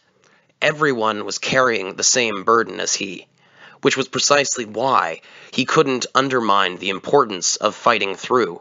He had managed to gather all the ships he could at the Brest naval base in the department of Finistère without the Empire noticing. To make the most of the opportunity, they were departing packed full to the brim of heavy armaments and resources, from the common to the scarce, in addition to as many soldiers as possible. The land and people they were meant to protect, they left behind. The collapse of the Republican Rhine Army Group was more than the fall of a mere army group. It meant the Republic's home army had been virtually annihilated. That is to say, the Rhine Army Group included the majority of the home army units, and most of them had been lost. All that was left in the Republic's home country was a vast, empty military organization, and the stunned bureaucrats at the top, left holding the bag, not knowing what to do. Most of the combat units critical for the fatherland's protection had been lost in no time at all. That meant there was no longer an army standing in the Empire's way. When the issue of how to reorganize the lines in the battle with the Empire to patch this gigantic hole had come up, it seemed like collapse would be impossible to avoid. The Republican government and military leaders were prepared to mobilize every last unit along with the Commonwealth's assistance, though frankly, some knew that it was only delaying the inevitable. One of them was Vice Minister of Defense, Major General De Lugo, and though he was executing the plan to abandon their home country, he certainly had more than the standard reservations about it. Logically speaking, if they had built trenches and put artillery and soldiers in them, the lines could have been protected. He knew that was a reasonable thing to order. But the hole ripped in the front was so gigantic that units that could have held the line had been erased from their formation forever. not to mention the loss of munitions and heavy artillery. Having lost the majority of their war production and other heavy industry capacity, they wouldn't be able to sustain the same level of consumption as before. But even still, if we could have gotten a hand from our allies, if the Commonwealth had only hurried up and intervened 2 weeks ago when we asked, or even 10 days ago, if only their forces could have made landfall by the time the Republican Army's central forces were getting surrounded and annihilated. If the expeditionary force had arrived and fought a delaying battle, maybe then there would have been enough time to prop up a new front line. Even if they couldn't save the entire army, maybe, just maybe, they could have gotten some units out of the encirclement. Having thought that far, DeLugo had no choice but to recognize that nothing good would come of going any further along that track of thought. It was too late now. Anything else would be of as little use as crying over spilt milk. The glorious main forces of the Republic were forever lost to the possibility of reorganization. Their home territory would be trampled beneath the iron heel of the loathsome Imperial Army. That damnable prediction was now an inescapable future. How's progress? He switched gears to dismiss the thoughts of missed opportunities. The Imperial Army had wiped out their trained and outfitted elites, forged in the endless combat of the foremost Rhine line. They were literally the best the Republican Army had. It was an utter shame to lose them. Sadly, the Republic would probably never, not during this war or any other, be able to muster a group of such elite soldiers ever again. It was that insurmountable a loss. But the Republic still had a fair amount of men left, if it brought them all together in one place. In their vast colonial holdings, they had troops and wealth of natural resources aplenty. Of course, scattered as they were only targets for slaughter or surrender and disarmament at present. However, this also meant that if the Republic could band them together, could harness those human and natural resources, it could safeguard a bright future for itself. And if they looked at it as a means to control the weakened influences in the colonies, if they could get the remaining troops out organizationally intact, if, in other words, they could preserve the cluster of troops they still had, they could build an immensely powerful anti-empire army to continue the resistance. If they bided their time, it wouldn't be impossible to deal with if they bided their time, it would not be impossible to deal the Empire a painful blow. Armored Division 3 has finished boarding, sir. A provisional brigade from Strategic Mobile Army 7 is boarding now. That's precisely why I have to protect these heavy weapons and troops, no matter what. Though DeLugo with a pained expression, That's precisely why I have to protect these troops, no matter what, thought DeLugo with a pained expression, as he watched over the loading process below, practically praying. Armored Division 3 was a precious asset, a tank division, and Strategic Mobile Army 7 was equipped with the latest computation, hot off the presses, as well as the newest capital tank model. The combination of these forces was the blessing in this tragedy. That these two units had been in the rear training with their new equipment was surely unlucky for the front lines. If they had been there, perhaps they could have saved the day. But if they're here now, the Republic can still fight. The Republic had managed to preserve units that could combat even the remarkably improved Imperial mages, troops who could fight on a level battlefield with the enemy in this new mobile style of warfare. Most of the mages were already gathered thanks to their mobility. Meanwhile, given how doubtful it was that Strategic Mobile Army Group 7 would even be able to meet up with them, The way they rushed over showed their fighting spirit and indomitable will, both rock solid. You didn't even have to be DeLugo to be sure. The Republic could still fight, and yes, it would live on. Yes, the Republic, as a nation, had not, by any means, lost yet. It still had cards in its hand. True, many of the Republican Army troops had been stationed on the Rhine front, and the shock of losing them all was enormous, but it wasn't as if the Republic had lost everything. In a way, maybe he was putting up a brave front, but Major General DeLugo still had fighting spirit and drive left. So he scolded his discouraged heart. What kind of soldier leaves the fate of his country dependent on the goodwill of another nation? A soldier who can't save his own country is better off dead. They must stay on the lines of battle, fighting for the fatherland, their country, until the bitter end. He wanted to scream that even if their opponent won the first round, the Republic would be the one left standing in the end, when all was said and done, and the shells stopped falling. So DeLugo wanted to gather all remaining forces, in anticipation of a counter-offensive. He wanted every soldier he could muster to be brought before him. But due to the nature of the operation, he was up against every commander's eternal scourge: time. On the one hand, the longer it took, the greater the possibility the plan would leak to the enemy. If that happened, the would-be core of his resistance army could get attacked on the beaches. On the other, considering the psychological effects of abandoning allies who were racing to be with them, he couldn't leave so easily. Naturally, the decision was pressing. What about the Special Ops team? When will they arrive? It was under those tight circumstances that DeLugo was expecting the elite Special Ops team. They were a group of mages created to carry out special tactical missions behind enemy lines. General DeLugo expected the strength and experience of Lieutenant Colonel Vianto and the others who had survived Aren to be a huge help.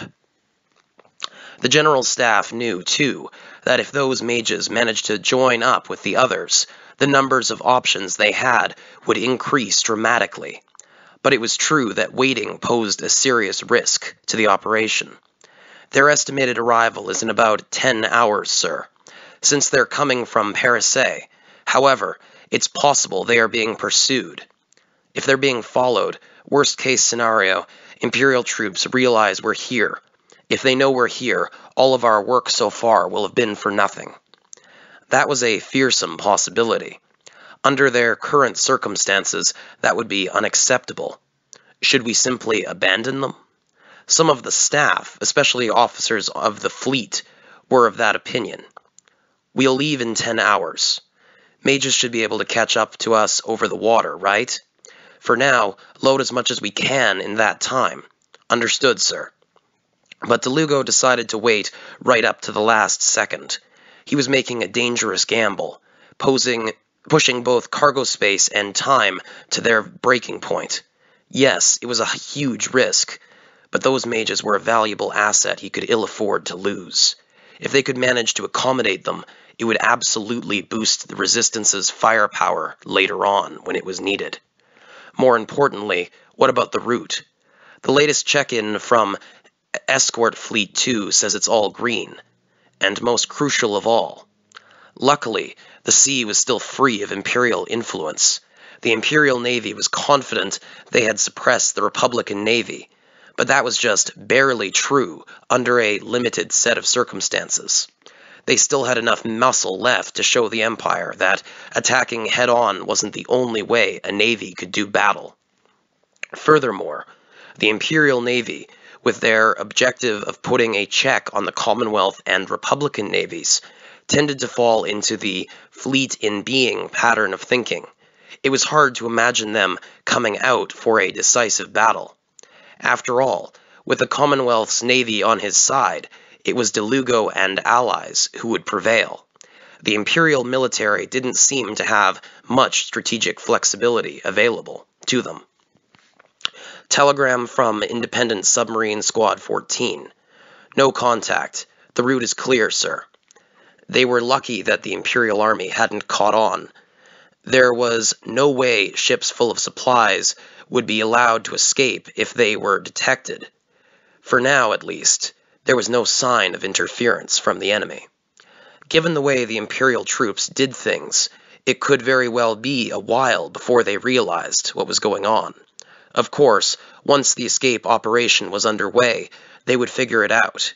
He was sure their pursuit would be fierce. So they only had one chance. He was betting the future of the fatherland on this one venture. The moment the ceasefire was called, that was their chance. The success of the operation depended on whether or not the Empire found the movements suspicious, or whether they could distract the Empire somehow. Report from the embassy in the Commonwealth. The main enemy forces are busy monitoring the Commonwealth Navy's exercises. Were they idiots? Or was it just business as usual? The Commonwealth's home fleet was performing emergency exercises as quote-unquote surprise training, right on the edge of their territorial waters, completely distracting the Imperial naval forces. Their fleet, air force, and mages were all paying attention to the exercises, which gave DeLugo a free hand. Given that there were apparently no complications that would damage the gathered ships, the Empire must not have realized what was going on. Neither were there any reports of Imperial scouts or suspicious characters in the vicinity of the naval base. He didn't want to jinx it, but the situation didn't seem so desperate after all. Good on them to assist. Let's get through this and retaliate. Even if I have to eat that stinking Commonwealth food, I'll fight through to the end. Can't wait for the counteroffensive from the south. His subordinates' spirits were unflagging. The troops could still fight on, at least. Even if they had to give up the fatherland to the Empire temporarily, in the end, they would take it back, and they would take back the land that raised them, and then some. Well, it all starts here, boys. His resolve was firm. Though he was suppressing his emotions, his voice brimmed with the spirit to fight the Empire to the last breath. Major General DeLugo was a true patriot. He loved his country. He loved his fatherland. He was a firm believer in his country's glory. If the Republic was no longer great, why, it was no longer the Republic at all. This ends Chapter 2. Chapter 3, Operation Ark, will be coming up in probably about a week's time, and it will be enclosed as the following video in this series. Now, with that out of the way, I just want to say, terribly sorry for taking so long to record this. It's been a little over the estimated 2 weeks that I'd stated originally, due in large part to my having caught a cold almost immediately following my hunting trip, and I can tell you this has been like the worst cold I've ever had. It's had me just barely able to talk for almost 2 weeks. It's awful, awful cold, and I'm so glad to finally be getting over the tail end of it. So if my voice sounds in any way different in this recording, terribly sorry for that. In addition, as a consequence, this has taken me more than 23 individual cuts on the audio track to actually record, because, being sick, it kind of limits your lung capacity and all the rest. Ordinarily, I do these in, either uncut, completely raw, or maybe 1 or 2 cuts at most, but 23 is kind of nuts, not gonna lie. Suffice it to say, this particular chapter is finally over and done with, and once my voice perks up a bit, I plan to do the recording for Volume 3, Chapter 3, and I hope you look forward to that. So with that, I bid you adieu. Auf Wiedersehen, good night.